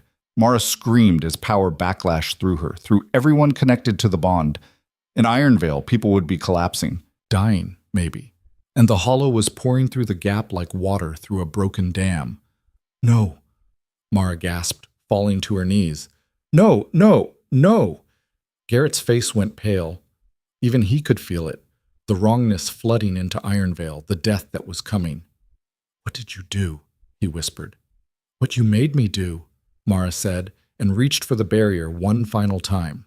It was broken, shattered, but the pieces were still there, still connected to her. She gathered them all, every fragment, every shard of intention and will, and she rebuilt it. Not around Ironvale, around herself. The barrier compressed, condensed, became a shield instead of a dome, personal protection instead of settlement-wide. It was smaller, weaker, but it was there. And it wouldn't save Ironvale. Mara looked at Garrett, at the hunting party, at the torches that now seemed pathetic against the darkness that was coming. Run, she said. Run back to Ironvale and get everyone out. You have maybe an hour before the hollow arrives. You broke the barrier, Garrett said, voice shaking. You killed us all. No. Mara stood on shaking legs. You did, by chasing me instead of listening, by putting revenge ahead of survival. This is your fault. She turned to Rhett and Vera. We're leaving. Now. They ran into the night, leaving Garrett and his hunters to their choices. Behind them, Ironvale's lights began to go out, one by one. And in the darkness, something vast and hungry began to move. And in the darkness, something vast and hungry began to move. They ran until Mara's lungs burned and her legs gave out. Rhett caught her before she hit the ground, swinging her up into his arms without breaking stride. Behind them, the forest had gone silent. That terrible, absolute silence that came before predators struck. "How far?" Rhett asked Vera between breaths. 3 miles to the ridge. From there we can see the frontier camp." Vera didn't slow, moving through the dark like she could see perfectly. Maybe she could. "But we won't make it if she can't walk." "Then I carry her." "You'll be too slow. The hollow moves faster than anything natural when it's hunting." Mara wanted to argue, wanted to say she could manage, but the personal barrier she'd rebuilt was already draining her again. Smaller than before, yes, but still demanding. Her body had barely started recovering from the first barrier's destruction, and now she was feeding power to a second. "Put me down," she said. Rhett's grip tightened. "No." "Rhett, I'm slowing you down. Leave me and—" "Not happening." "Listen to me." "No." His voice was hard, final. "I didn't leave your father to die alone, and I'm not leaving you. End of discussion." Mara wanted to fight, but exhaustion was pulling at her like hands dragging her underwater. She closed her eyes and let him carry her, trying to conserve what little strength remained. The screaming started 10 minutes later. Distant. Behind them. Back toward Ironvale. Mara's eyes snapped open. Through the trees she could see an orange glow, not torchlight, something else, something that pulsed and writhed and looked wrong even from miles away. "It's there," she whispered. "It's in Ironvale." Vera stopped running, breathing hard, staring back at the glow. Her face was grim.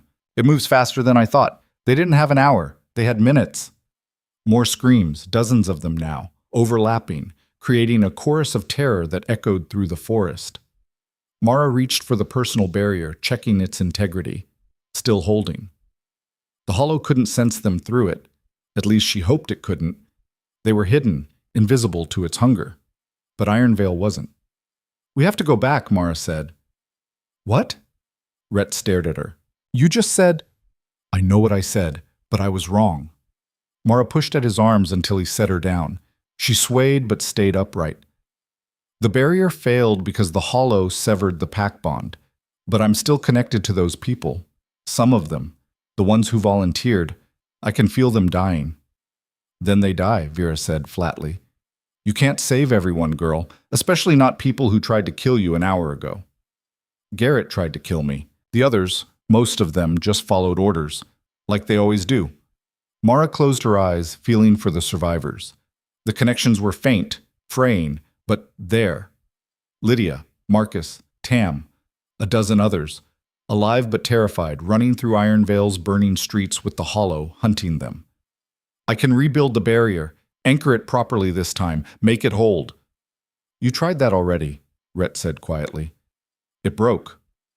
"Because I did it wrong. I wove the pack bond into the structure, but I didn't stabilize it. Didn't account for the hollow adapting." Mara opened her eyes. "But I understand now. I know what I did wrong.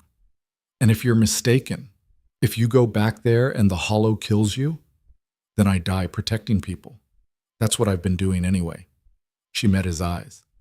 "But at least this time I'll die trying to save the ones who deserve it, not the ones who threw me out." Rhett looked like he wanted to argue. Instead, he drew his knife and tested the edge. "Then we go back together. But we do it smart. Vera, you know this terrain. Fastest route back that keeps us hidden?" Vera studied them both for a long moment. Then she sighed and pulled out her map. "You're both insane, but fine. There's a ravine that runs parallel to Ironvale's western wall. Gets us close without crossing open ground. Maybe 15 minutes if we run. Lead the way." They ran again, but this time toward the screaming instead of away from it. The ravine was narrow and steep-sided, full of rocks that wanted to trip them and roots that grabbed at ankles. Mara fell twice, tearing her palms open on sharp stones, but Rhett hauled her up both times without comment. The orange glow grew brighter as they approached Ironvale. Through gaps in the ravine wall, Mara caught glimpses of the settlement. buildings on fire, people running, and something else, something dark and formless that moved through the streets like smoke given hunger. The hollow. She could feel it now, even through her personal barrier, a vast absence where life should be, a void that consumed everything it touched. They reached the end of the ravine and stopped at the western wall. The wooden barrier was intact but abandoned. Everyone had fled toward the center of the settlement trying to find safety in numbers. It wouldn't work. The hollow didn't care about numbers. "How do we get in?" Rhett asked. "There's a gap 2 sections down," Vera said. "Rotted wood. Nobody's fixed it because it's barely wide enough for a child." "I can fit," Mara said. She could and did, though it meant scraping skin off her shoulders and nearly getting stuck halfway through. Rhett followed, moving with the fluid grace of someone who'd spent years slipping through tight spaces while hunting. Inside the walls, Ironvale was dying. Bodies lay in the streets, not many yet, but enough. The hollow was methodical, working from the edges inward, consuming life in careful patterns. It wasn't just killing, it was feeding. "Where are the survivors?" Rhett asked quietly. Mara reached through the faint connections she still maintained. "Town Hall. They've barricaded themselves inside." "That won't hold." "I know." They moved through the streets like ghosts, staying to shadows, avoiding the hollow's searching tendrils. Twice, Mara's personal barrier flickered as those tendrils passed too close, testing, probing. Both times, she held her breath until they moved on. The town hall stood at Ironvale's center, a 2-story building that served as council chamber, courthouse, and gathering space. Its doors were barricaded with furniture, and faces pressed against the upper windows, looking out at the nightmare their settlement had become. Mara could see them clearly now through her connection. 32 people. Not everyone. The hollow had already taken at least 15, but enough. Enough to matter. "We need to get inside," she said. "The hollow's circling it," Vera said. "We get close, it'll sense us." "It might sense us anyway. My barrier's not meant for prolonged hiding." Mara looked at the dark mass flowing around the town hall like water around a stone. "But if I can get inside, if I can rebuild the main barrier before the hollow breaks through—" "Big if," Rhett said. "Only if we have." He looked at her, something complicated passing across his face. Then he nodded. "Okay. Distraction?" "I'll handle it," Vera said. She pulled out a small glass vial filled with dark liquid. "Fire oil, burns hot and bright. The hollow's drawn to strong life force, but it'll investigate any major disturbance. I light this on the eastern edge. It should buy you 2 minutes, maybe 3. "That's not enough time to—" "It's what you get. Make it count." Vera was already moving, disappearing into the shadows with the ease of someone who'd spent years not being seen.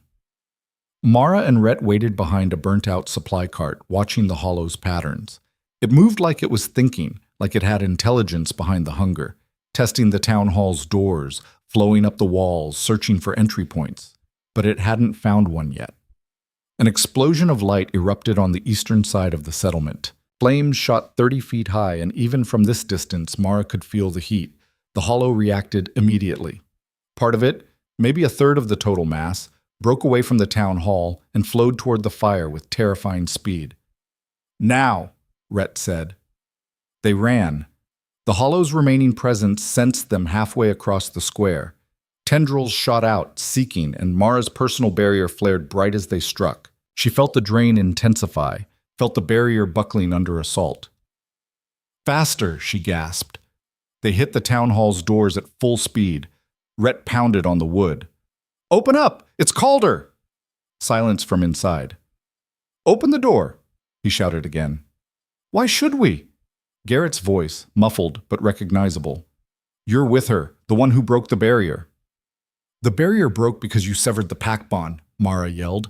Behind them, the hollow was reforming, pulling itself back together. They had seconds. "But I can rebuild it. I can save you. Let me in. Liar." "Garrett, please." A different voice cut through. Lydia's. "Let them in." "We don't take orders from—" "Let them in, or I'm opening this door myself and you can fight me for it." Silence. Then the sound of furniture scraping across wood. The door opened just wide enough for them to slip through. They dove inside and the door slammed shut behind them, barricade going back up in seconds. The town hall was packed with terrified people. They pressed against the walls, clutching weapons or children or each other. Most looked at Mara with fear. A few with hope. Garrett stood at the center, torch in hand, face twisted with rage and terror. You brought this here. You and your cursed barrier. The barrier was the only thing protecting you, Mara said, breathing hard. The personal shield was still draining her, and now she needed to build something much larger. The Hollow's been trying to destroy Ironvale for 3 years. I stopped it. You stopped me. This is the result. You're lying. Am I? Mara gestured toward the windows. Look outside, Garrett. Look at what's killing your people. Is that a lie? He looked. They all did. The Hollow was flowing around the building now, testing every surface, searching for weakness. It would find one eventually. The building wasn't designed to withstand this kind of assault. I can stop it, Mara said. I can rebuild the barrier, anchor it properly, make it permanent. But I need help. I need the pack bond. You killed Daniel trying that, someone said from the crowd. I know. I'm sorry. I pushed too hard, too fast, didn't understand the limits. Mara's voice cracked. But I understand now. I know what went wrong, and I know how to fix it. How? Lydia asked quietly. The barrier needs a foundation, something stable that can handle the power draw without burning out. Last time I tried to use the pack bond directly, but it's not designed for that kind of strain. It's meant to connect, not to anchor. Mara took a breath. But what if we layer it? Use the pack bond as the connection, but anchor the actual power draw to the land itself. The Earth can handle massive amounts of energy. It's been doing it for millennia. We just need to create a conduit. How do you know that'll work? Garrett demanded. I don't, not for certain. But it's better than sitting here waiting to die. Silence fell. Outside, the Hollow had found the windows and was pressing against the glass. Cracks were forming. Marcus spoke up from the back. I'll help, whatever you need. Me too, Tam said. And me, Lydia added. Others joined in. Not everyone, but enough. Maybe 20 people total, most of them the same ones who'd volunteered before. Garrett stared at them like they'd lost their minds. You're trusting her again? After Daniel? We're trusting ourselves, Marcus said. Our choice. Our risk. Garrett opened his mouth to argue, but the window beside him exploded inward. The Hollow poured through the gap like liquid shadow, and everyone screamed. Mara threw up her hands, and the personal barrier expanded, pushing the Hollow back just long enough for people to scramble away from the breach. But the barrier was small, meant for one person, not a crowd. It was already failing. Form a circle, Mara shouted. Everyone who's helping, form a circle around me, now. They moved, fast, terrified, but trusting. 20 people in a rough circle, hands joined, facing outward as the Hollow flowed through more windows, more cracks, filling the town hall with hungry darkness. Mara reached for the pack bond and found it immediately. Easier this time, like her consciousness knew the path. She grabbed the threads gently, carefully, not pulling yet, just touching, connecting. This is going to feel strange, she said. You'll feel me in your heads, in your hearts. Don't fight it, just breathe and hold on. She didn't wait for confirmation. The Hollow was 10 feet away and closing. Mara dove into the pack bond like diving into deep water. The connection was overwhelming. 20 minds, 20 sets of fears and hopes and memories, all flooding into her at once. She felt Marcus's grief for his dead wife, Tam's love for her daughter, Lydia's guilt over voting for exile. She felt every wound, every scar, every moment of doubt and strength, and beneath it all, she felt the land. Ironvale sat on old ground, earth that had known forests and fires and seasons beyond counting. It was patient, enduring, strong. Mara reached for it like reaching for a friend. The land responded. Power flooded up from the earth, through the pack bond, into the barrier structure. Not draining the people. They were just the conduit, the connection. The earth itself was providing the strength. Mara wove it all together with desperate speed, pack bond as the link. Earth as the anchor, her will as the structure holding it together. The barrier erupted outward in a dome of light and intention, expanding from the circle to fill the town hall to push through the walls to encompass the entire settlement. The Hollow hit it and recoiled with a shriek that existed below sound, felt in the bones. Mara pushed harder. The barrier expanded further, driving the Hollow back, forcing it beyond the settlement walls, creating a sphere of protection that anchored itself in bedrock and ancient stone. This time, she built it to last. This time, she built it right. The hollow threw itself against the barrier one final time, a massive, desperate assault that would have shattered the previous version instantly. The new barrier didn't even flex. Defeated, the hollow retreated into the darkness beyond Iron Vale's boundaries, and for the first time in 3 years, Mara felt it leave completely. Not just withdrawing, actually leaving, seeking easier prey elsewhere. She collapsed, but this time when she hit the ground, she was smiling. The barrier was stable, permanent, fed by the earth instead of by her life. She'd done it. Around her, the circle of volunteers was kneeling or sitting, breathing hard but alive. All of them. No one had died this time.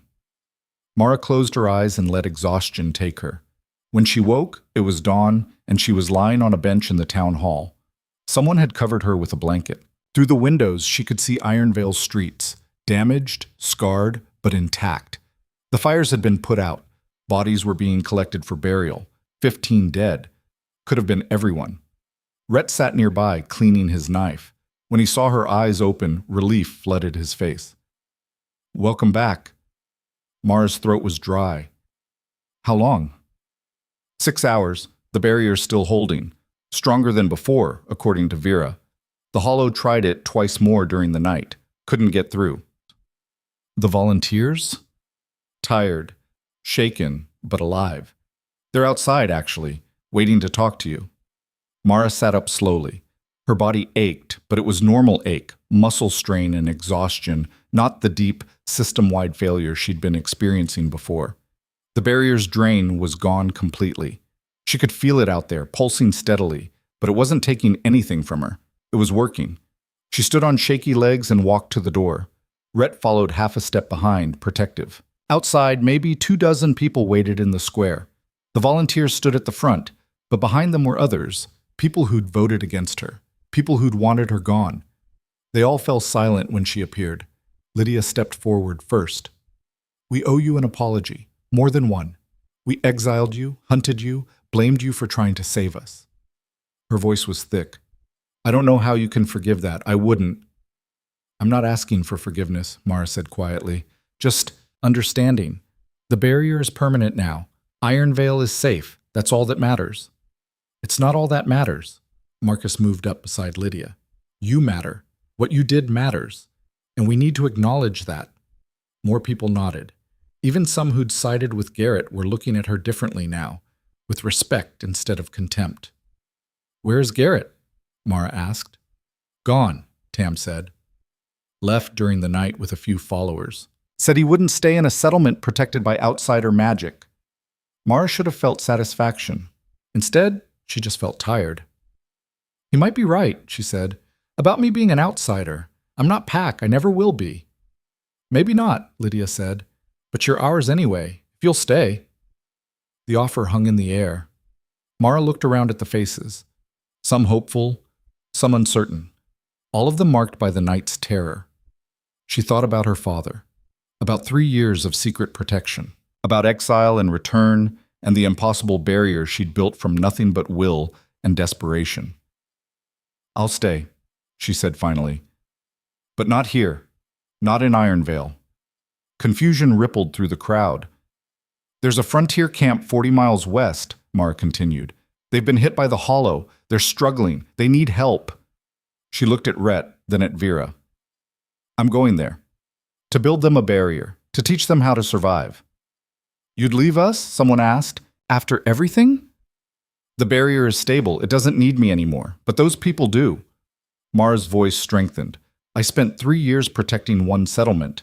Maybe I can protect more. Maybe I can teach others how to build their own defenses. Make the frontier safer for everyone."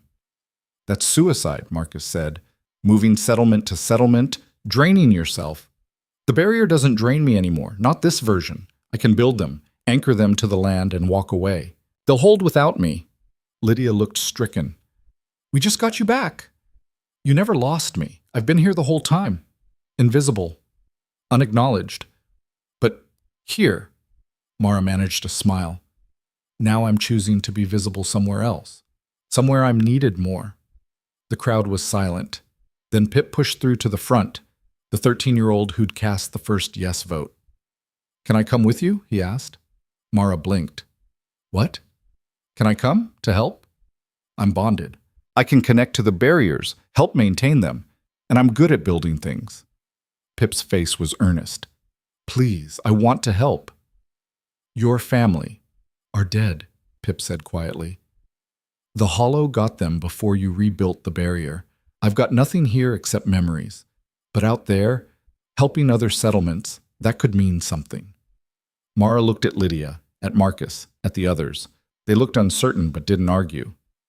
Okay, she said finally, you can come. Pip's face lit up. Anyone else? Mara asked the crowd. The frontier is dangerous. The Hollow isn't the only threat out there. But if you want to help protect people, to build something that matters, I could use the support. Silence. Then Tam raised her hand. I'll come. My daughter deserves to grow up in a world where settlements don't just disappear. Marcus raised his hand. Then young Sarah, one of the hunters. Then 3 more. 7 volunteers total. Not an army, but enough. Rhett stepped up beside Mara. 8, he said. I'm coming too. You don't have to. I know, I'm coming anyway. Vera snorted from where she'd been watching by the wall. 9, someone has to keep you idiots from walking into obvious traps. Mara looked at her small group, exiles, volunteers, and seekers. An impossible team for an impossible mission. It felt right. We leave at noon, she said. Pack light. We've got 40 miles to cover and a settlement to save. The crowd dispersed slowly, people drifting back to the work of cleaning up, rebuilding, burying their dead. But several came up to Mara first, pressing small gifts into her hands. Food, supplies, medicine. Things they could barely spare but gave anyway. Lydia was last. She handed Mara a worn leather journal, her father's, the one Mara had left behind when she was exiled. You'll need this, Lydia said.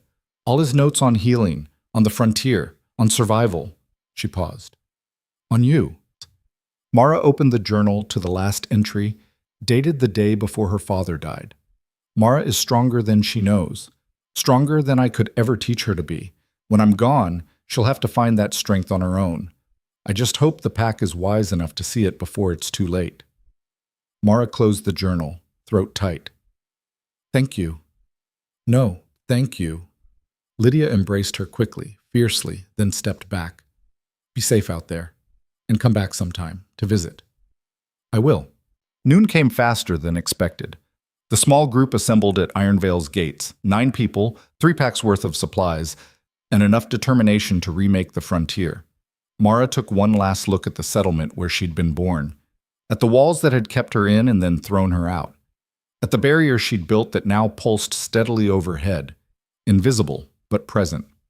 She'd saved these people, not because they deserved it, not because they'd asked, but because it was the right thing to do. And now she was going to do it again, and again, for as many settlements as she could reach. The frontier camp was 40 miles west, Lydia had said. People there were dying, struggling. Mara adjusted her pack and started walking. Behind her, 8 people followed without question. Ahead of her, the wilderness stretched endlessly, dangerous, unpredictable, full of things that wanted to kill the small and undefended. But Mara Vance was neither small nor undefended anymore. She was the woman who'd built the impossible. And she was just getting started. The wilderness between Ironvale and the frontier camp was nothing like the forests Mara had known. These trees grew twisted, their bark scarred by something that left deep gouges in patterns that almost looked deliberate. The undergrowth was sparse, dying, and the few animals they saw moved with jerky, panicked motions, like prey that knew predators were always watching. This land is sick, Vera said on the second day, kneeling to examine a dead sapling. Its roots had turned black, rotting from the inside out. The Hollow's been through here, multiple times. How can you tell? Pip asked. The boy had kept pace well, never complaining, though Mara caught him wincing when he thought no one was looking. Blisters, probably. His feet weren't used to this kind of distance. The rot pattern, see how it spreads outward from a central point? Vera traced the blackened roots with one finger. The Hollow doesn't just kill, it corrupts. Leaves pieces of itself behind that poison everything they touch. Mara crouched beside her, studying the damage. She could feel it now, a wrongness in the earth itself, like an infection that had spread deep into the soil. The barrier she'd built around Ironvale had been anchored to clean land, healthy land. Building one here would be different, harder. Can we still anchor a barrier to this? She asked Vera quietly. Depends how deep the corruption goes. If it's just surface level, you might be able to work around it. If it's reached the bedrock, Vera shook her head. Then you've got problems. They kept moving. The frontier camp was supposed to be 20 miles ahead, nestled in a valley between two ridges. According to Lydia's map, it had once supported nearly 100 people. But the last report, from a trader who'd passed through 3 months ago, put the population at maybe 30. The Hollow had taken the rest. They reached the valley on the third evening, just as the sun was setting. What they found made Mara's stomach drop. The camp was still standing, but barely. Most of the buildings showed fire damage, not from the Hollow, but from desperate attempts to burn out infection. Bodies hung from makeshift gallows at the camp's perimeter, and it took Mara a moment to realize they weren't human bodies. They were effigies. Crude human shapes made from straw and bone, covered in symbols that might have been protective wards or might have been meaningless superstition. They're scared, Tam said quietly, holding her daughter close. They're so scared they're trying anything. Won't help, Vera said. The Hollow doesn't care about symbols or sacrifices. It just hunts. As they approached the camp's gates, a voice called out from the darkness. Stop right there. State your business or leave. Rhett raised his hands, showing he wasn't armed. We're travelers, looking for shelter and willing to work for it. Silence. Then, how many? 9. 3 women, 5 men, 1 child. More silence. Mara could feel eyes on them, multiple sets, watching from hidden positions. These people knew how to defend their territory. Finally, the gates creaked open just wide enough for a single person to slip through. A man emerged, thin to the point of gaunt, carrying a crossbow that looked well-maintained despite everything else falling apart. His eyes were hard. I'm Cole Brennan. I run this camp, what's left of it. He looked them over with obvious suspicion. You said you'd work. Doing what? Whatever you need, Rhett said. Hunting, building, standing watch. We're all capable. And her? Cole's gaze fixed on Mara. She looks half dead already. What can she do? Mara stepped forward before Rhett could answer. I can protect you, all of you, from the thing that's been killing your people. Cole's expression went flat. If you're selling miracle cures or protection charms, you can turn around now. We've had enough charlatans promising salvation. I'm not selling anything. I'm offering help. Mara met his eyes. The Hollow, the force that's been wiping out settlements, I've fought it before. I know how to stop it. The Hollow? Cole's laugh was bitter. Is that what you call it? We call it death. And you can't stop death, girl. You can only run from it. You're wrong. I stopped it at Ironvale, built a barrier that drove it away permanently. I can do the same here. Cole studied her for a long moment. Then he lowered the crossbow. You're either crazy or desperate. Maybe both. He stepped aside. But we're desperate too, so come in. Convince me you're not wasting everyone's time. The camp's interior was worse than the exterior. Buildings had been cannibalized for parts, their walls torn down to reinforce other structures. The people Mara saw moved like ghosts, hollow-eyed, exhausted, waiting for death. There were maybe 25 of them left, not 30. Cole led them to what passed for a town hall, a large tent reinforced with wooden poles. Inside, a handful of others waited, all of them looking as worn as Cole. This is our council, Cole said. What's left of it? Nora Vey, our healer. James Cross, hunter. Cale Thorne, our best builder. He gestured to each in turn. They'll want to hear this miracle you're selling. I'm not selling anything, Mara said again. She was tired, her legs ached from 3 days of walking, and she didn't have patience for skepticism. But I need to know, how many people have you lost to the Hollow? 73, Nora said quietly. She was older than Cole, maybe 60, with hands that shook slightly. In the last 8 months, we've tried everything, running, fighting, hiding. Nothing works. Because you can't fight it with conventional means. It's not physical, not entirely. It's a force, an entity that feeds on life. Mara pulled out her father's journal and opened it to the pages where she documented the barrier's construction. But it can be stopped, with a barrier woven from intention and anchored to the land itself. Kale leaned forward, studying the diagrams. These look like... I don't know what these look like. Magic, James said flatly. She's talking about magic. Not magic, structure, intent given form. Mara pointed to the anchor points in her drawings. The barrier creates a boundary the hollow can't cross. As long as it's maintained, you're safe. And who maintains it? Cole asked. You? The land does. Once it's properly anchored, it sustains itself. That's impossible. I did it at Ironvale 3 days ago. The barrier's still standing. Mara met his eyes. I can do it here, but I need help. The construction requires a connection to the people being protected. If your people are bonded, we're not, Nora interrupted. Most of us are just normal, human, no special connections or powers. Mara's heart sank. The pact bond had been crucial at Ironvale. It provided the link between people and land that made anchoring possible. Without it... Does that matter? Pip asked quietly. He'd been silent until now, standing at the back of the group. The bond, I mean. Is it required or just helpful? Mara turned to look at him. What do you mean? At Ironvale, you use the pact bond as a conduit. But that's not the only kind of connection people have. Communities create their own bonds. Through shared experience, shared survival, shared loss. Pip's young face was serious. These people have been fighting together for months, dying together. That's a bond too, isn't it? The words hit Mara like revelation. He was right. The pact bond was just one type of connection, strong and clear, because it was formalized through bloodline and tradition. But human beings created connections naturally, just by living together, struggling together, suffering together. It might work, she said slowly. The bond would be weaker, less defined, but if the shared experience is strong enough... Our shared experience is watching our families die, Cole said harshly. Is that strong enough for you? Yes, Mara said quietly. Yes, it is. The council exchanged glances. Finally, Nora spoke. What do you need from us? Volunteers.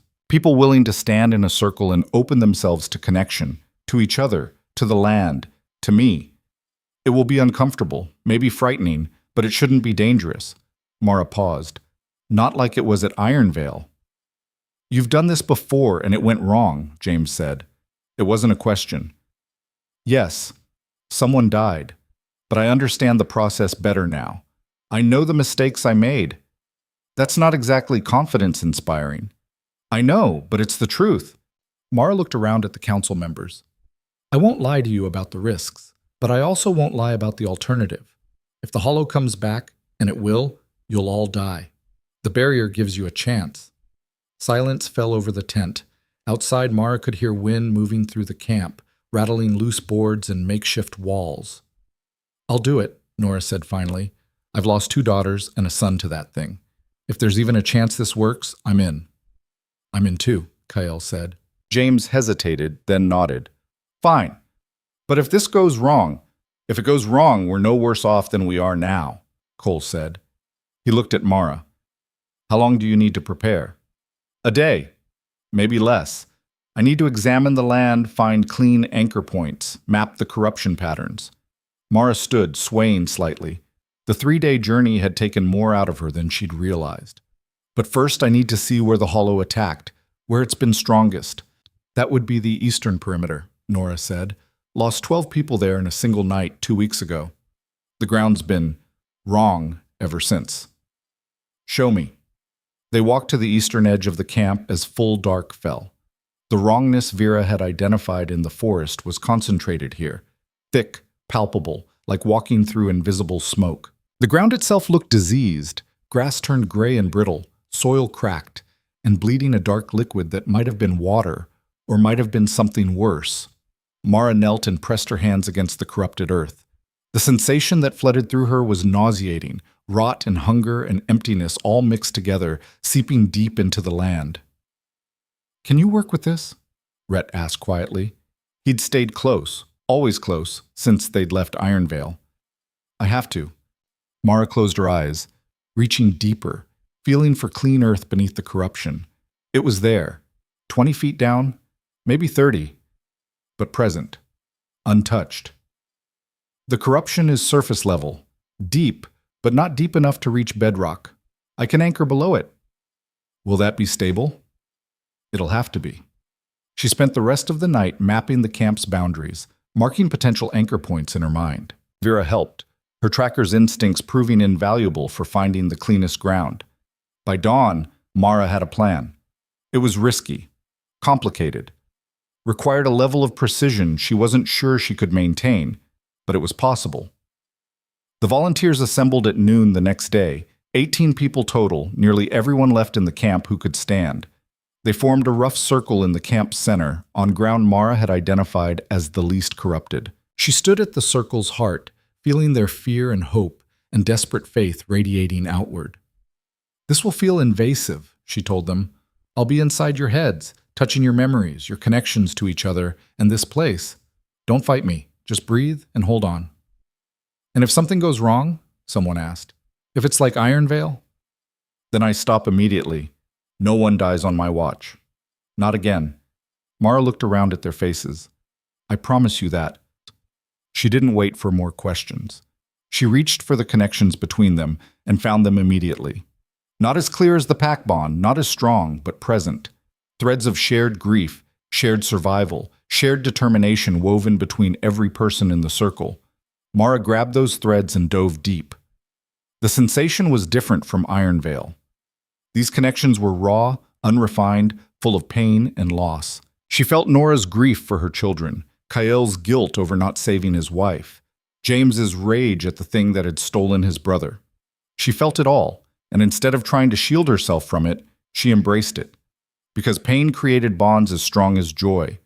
Loss created connections as powerful as love. Mara wove those connections into structure, using their shared suffering as the foundation for protection. She reached through the corrupted soil, drilling deeper, searching for clean earth. Found it. The barrier erupted upward from bedrock, punching through layers of poisoned soil, burning away corruption as it rose. Mara shaped it, guided it, forced it into the geometric patterns that would make it stable. The volunteers gasped as power flooded through them, not draining them, not taking anything, but flowing through them like water through a riverbed. They were the conduit. The earth was the source. The barrier expanded outward, encompassing the camp, pushing beyond the perimeter, creating a dome that shimmered briefly in the sunlight before fading to invisibility. Mara felt the hollow sense it immediately. The entity was close, closer than she'd realized, lurking just beyond the camp's boundaries, waiting for darkness to attack again. It hit the barrier with everything it had. The structure held. Not easily. The barrier buckled under the assault, stress points flaring as the hollow searched for weakness. But Mara had built it well this time, had learned from every mistake, every failure, every death. The barrier was anchored deep, woven tight, and fed by earth that had been here long before humans and would be here long after. The hollow couldn't break it. After 3 more attempts, the entity retreated, its frustration almost palpable even from this distance. Mara opened her eyes. Around her, the volunteers were kneeling or sitting, breathing hard but smiling. Actually, smiling. "It worked," Nora whispered. "I can feel it, like a blanket, covering everything." "It worked," Mara confirmed. Her voice was steady despite the exhaustion threatening to pull her under. "You're safe now." The camp erupted in celebration, quiet, disbelieving celebration, but celebration nonetheless. People who'd expected to die were suddenly looking at tomorrow as a possibility instead of a certainty. Cole approached Mara slowly, his expression complicated. "You actually did it. I told you I could." "People tell me a lot of things. Rarely true." He paused. "Thank you, for my people, for this." "You're welcome." "Will you stay? Help us rebuild?" Mara looked around at the damaged camp, the handful of survivors, the monumental task of reconstruction ahead. Part of her wanted to say yes, wanted to stay and see this through, make sure the barrier truly held. But there were other camps, other settlements struggling and dying. "I can't," she said. There are others who need help, but I'll leave instructions. How to maintain the barrier, what to watch for, how to reinforce it if it weakens. She looked at Pip. And I'll leave someone to help. Pip's eyes went wide. What? You understand the barriers better than anyone except me. And you're bonded. You can sense things these people can't. Mara put a hand on his shoulder. They need a guardian. Someone who can monitor the barrier, keep it strong. Are you willing? Pip looked terrified and honored in equal measure. Yes, I'll stay. Good. Mara turned back to Cole. He's young, but he's capable. Listen to him. Trust him. He'll keep you safe. Cole studied Pip for a long moment, then nodded. We'll take care of him. I know you will. They stayed in the camp for 3 more days, helping with repairs, teaching Pip everything Mara knew about barrier maintenance, making sure the structure was truly stable. Then, on the 4th morning, Mara and her remaining companions prepared to leave. The camp gathered to see them off, all 25 survivors, plus Pip, standing at the gates looking stronger than when Mara had first arrived. Where will you go? Nora asked. North, Vera said. She'd been studying her maps, marking settlements in distress. There's a mining community 2 weeks' travel that's gone silent. Might be raiders. Might be the Hollow.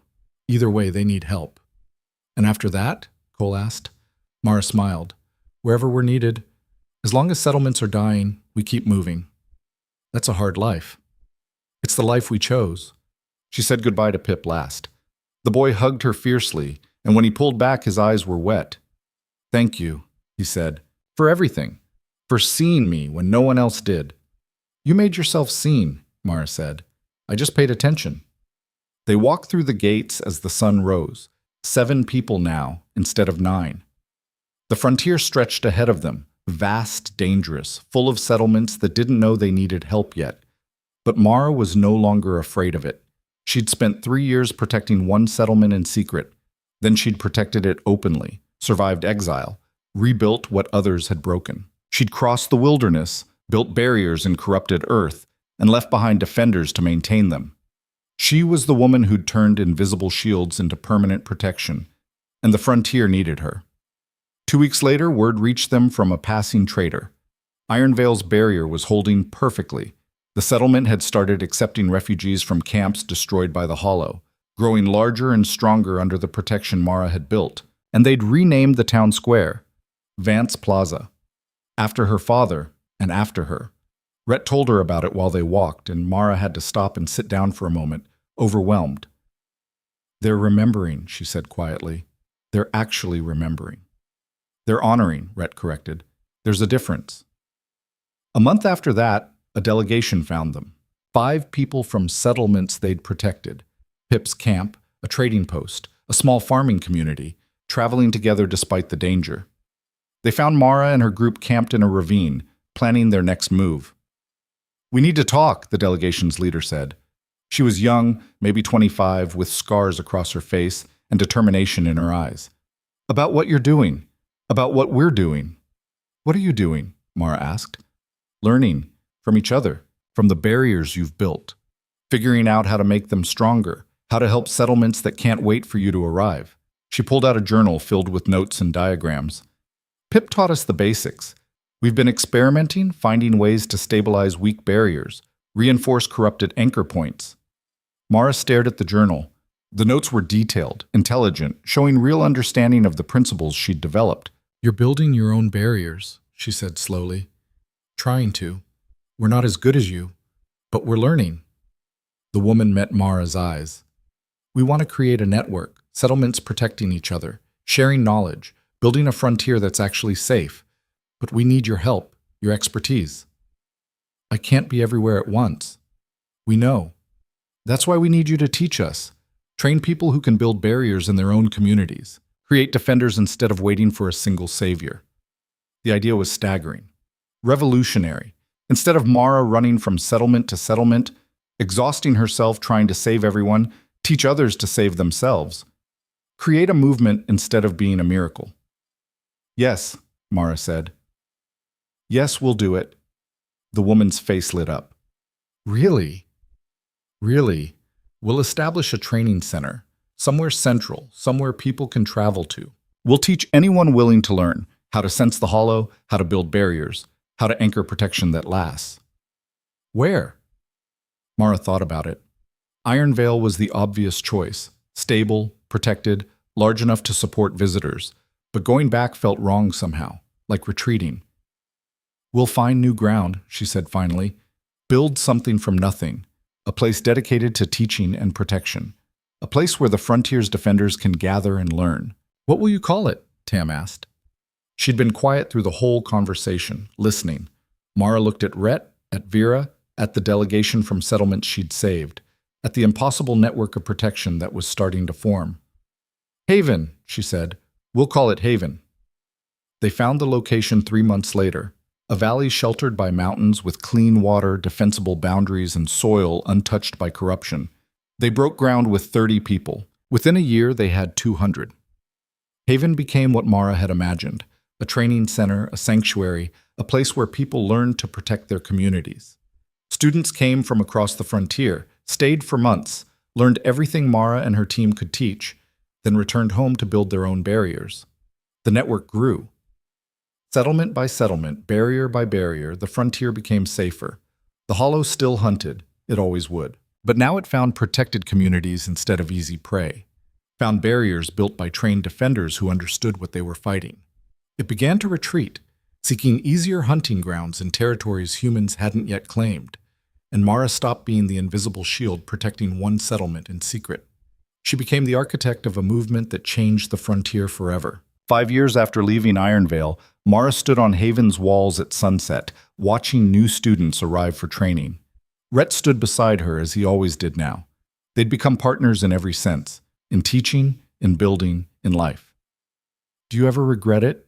He asked quietly, leaving Iron Veil, going public with everything you'd kept secret. Mara thought about it, about the 3 years of invisible protection, about exile in return, and the impossible choice to save people who'd thrown her away. No, she said finally. The secrecy was necessary then, but this... She gestured at Haven, at the students, at the network of protected settlements spreading across the frontier. This is what my father meant, about mattering, about being strong. He'd be proud. I think he always was. Mara smiled. I just had to figure out how to be proud of myself. Below them, in Haven's main square, Vera was leading a class on tracking corruption patterns. Tam was teaching barrier construction to a group of young students. Former refugees who'd become teachers themselves were sharing knowledge with newcomers. The cycle was self-sustaining now, growing, unstoppable. A messenger arrived that evening with news from Iron Veil. Garrett had returned, broken and apologetic, begging to be readmitted. The council had voted yes, on the condition that he travel to Haven and complete the full training program. He'd agreed. Will you teach him? Rhett asked when Mara read the message. Yes, if he's willing to learn. Even after everything he did? Mara set the message aside. Especially after everything he did. He needs to understand what he almost destroyed. What he helped build despite himself. She paused. And I need to prove I can teach even the most resistant students. If I can teach Garrett, I can teach anyone. 3 weeks later, Garrett arrived at Haven. He looked smaller than Mara remembered. Thinner, worn down by time and guilt. He stood in Haven's main square, surrounded by evidence of everything Mara had built, and when he saw her approaching, he dropped to his knees. I'm sorry, he said, voice breaking, for exile, for the hunting party, for Daniel's death, for not believing you when you tried to save us. I'm sorry for all of it. Mara could have savored the moment, could have made him suffer, drawn out his humiliation. Instead, she offered him her hand. Get up, Garrett. We don't kneel here. He looked up, eyes wet, and took her hand. She pulled him to his feet. You were afraid, she said. Fear makes people cruel. But you came here. You're willing to learn. That's enough. Is it? It has to be. The frontier doesn't have space for grudges, only survival. She taught him herself over the next 6 months. Watched him struggle with concepts he'd once called impossible, wrestle with the reality of threats he'd denied. saw him slowly transform from the angry, frightened man who'd led her exile into someone who understood what protection actually meant. On his final day of training, Garrett built his first barrier, a small one, barely large enough to protect a single building, but stable and properly anchored. "It's holding," he said, wonder in his voice. "It is. You did good work." He turned to look at her. "Why did you save us? After everything we did to you, why did you come back?" Mara had been asked this question dozens of times over the years, by students, by visitors, by people who couldn't understand why she'd protect those who'd hurt her. The answer was always the same. Because I could. Because it was right. Because my father taught me that strength isn't about revenge. It's about choosing protection even when it's hard. She met Garrett's eyes. "You made terrible choices, but I don't make my choices based on what others deserve. I make them based on who I want to be." Garrett was quiet for a long moment. Then, "I want to be someone who protects people, like you do. Is that possible? After everything?" "Yes. You're already doing it by being here." He left Haven a week later, returning to Ironvale to build a barrier around the refugee sections that had grown outside the main settlement's protection. Word came back that it was holding perfectly, that he was teaching others what Mara had taught him. The network grew stronger. 10 years after Mara walked out of Ironvale in exile, the frontier had transformed. 63 settlements protected by permanent barriers, 200 trained defenders, a communication network that allowed communities to warn each other of threats and share resources. The massacres had stopped. The Hollow still existed, still hunted at the territory's edges. But the heart of the frontier, where humans had chosen to build their lives, was safe. Mara stood in Vance Plaza, visiting Ironvale for the first time in a decade. The settlement had tripled in size, its walls expanded to encompass lands that had once been wilderness. Marcus had died the previous winter, but Lydia was still there, older but strong, leading the council. They'd built a monument in the plaza's center, a statue of a woman with her hands raised, barrier magic flowing from her fingers in geometric patterns. The woman was Mara. "Do you like it?"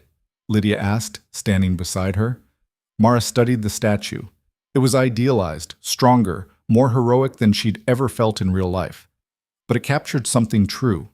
The determination, the refusal to give up. "It's not really me," she said. "It's who you are to us. The woman who saved us when we didn't deserve saving. The woman who changed the frontier." Lydia paused. "The woman who taught us that strength comes from protection, not power. I just did what needed to be done. That's what makes it matter." They stood together in the plaza, surrounded by people going about their daily lives in safety that would have been impossible 15 years ago. Children played in the streets. Traders conducted business. Life continued, normal and precious. All because one woman had refused to accept that exile meant giving up. That night, Mara and Rhett stood on Ironvale's walls, the same walls she'd been thrown out from, the same walls she'd returned to save. "Do you ever wonder what would have happened if you'd just left?" Rhett asked. "If you'd taken exile and never looked back? Ironvale would have died. The Hollow would have spread. The frontier would have stayed a place where settlements appeared and vanished like smoke." Mara leaned against him. "But I'd be dead too. The barrier was killing me before I learned to redirect it. So everyone would have lost. Everyone did lose, for a while, until we figured out how to win together." Rhett was quiet. Then, "Your father was right, about you being stronger than anyone knew. He was right about a lot of things. I just wish he'd lived to see this." "He did see it. In you, in your potential." Rhett turned to face her. "He knew what you'd become, even if you didn't." Mara thought about that, about the years of invisible protection, about exile and return, and the impossible network she'd built from nothing but will and desperation and refusal to let people die. Her father had known. And now, finally, so did she. The frontier was safe because Mara Vance had been cast out and had chosen to save them anyway, had turned rejection into purpose, exile into mission, pain into power. She was no longer the burden they'd thrown away. She was the foundation everything else was built on. And in the harsh, unforgiving frontier where survival was never guaranteed, that was the greatest victory of all. Mara Vance, healer, exile, architect of the impossible, had proven that one person's stubborn refusal to give up could change the world. She'd mattered, and she always would.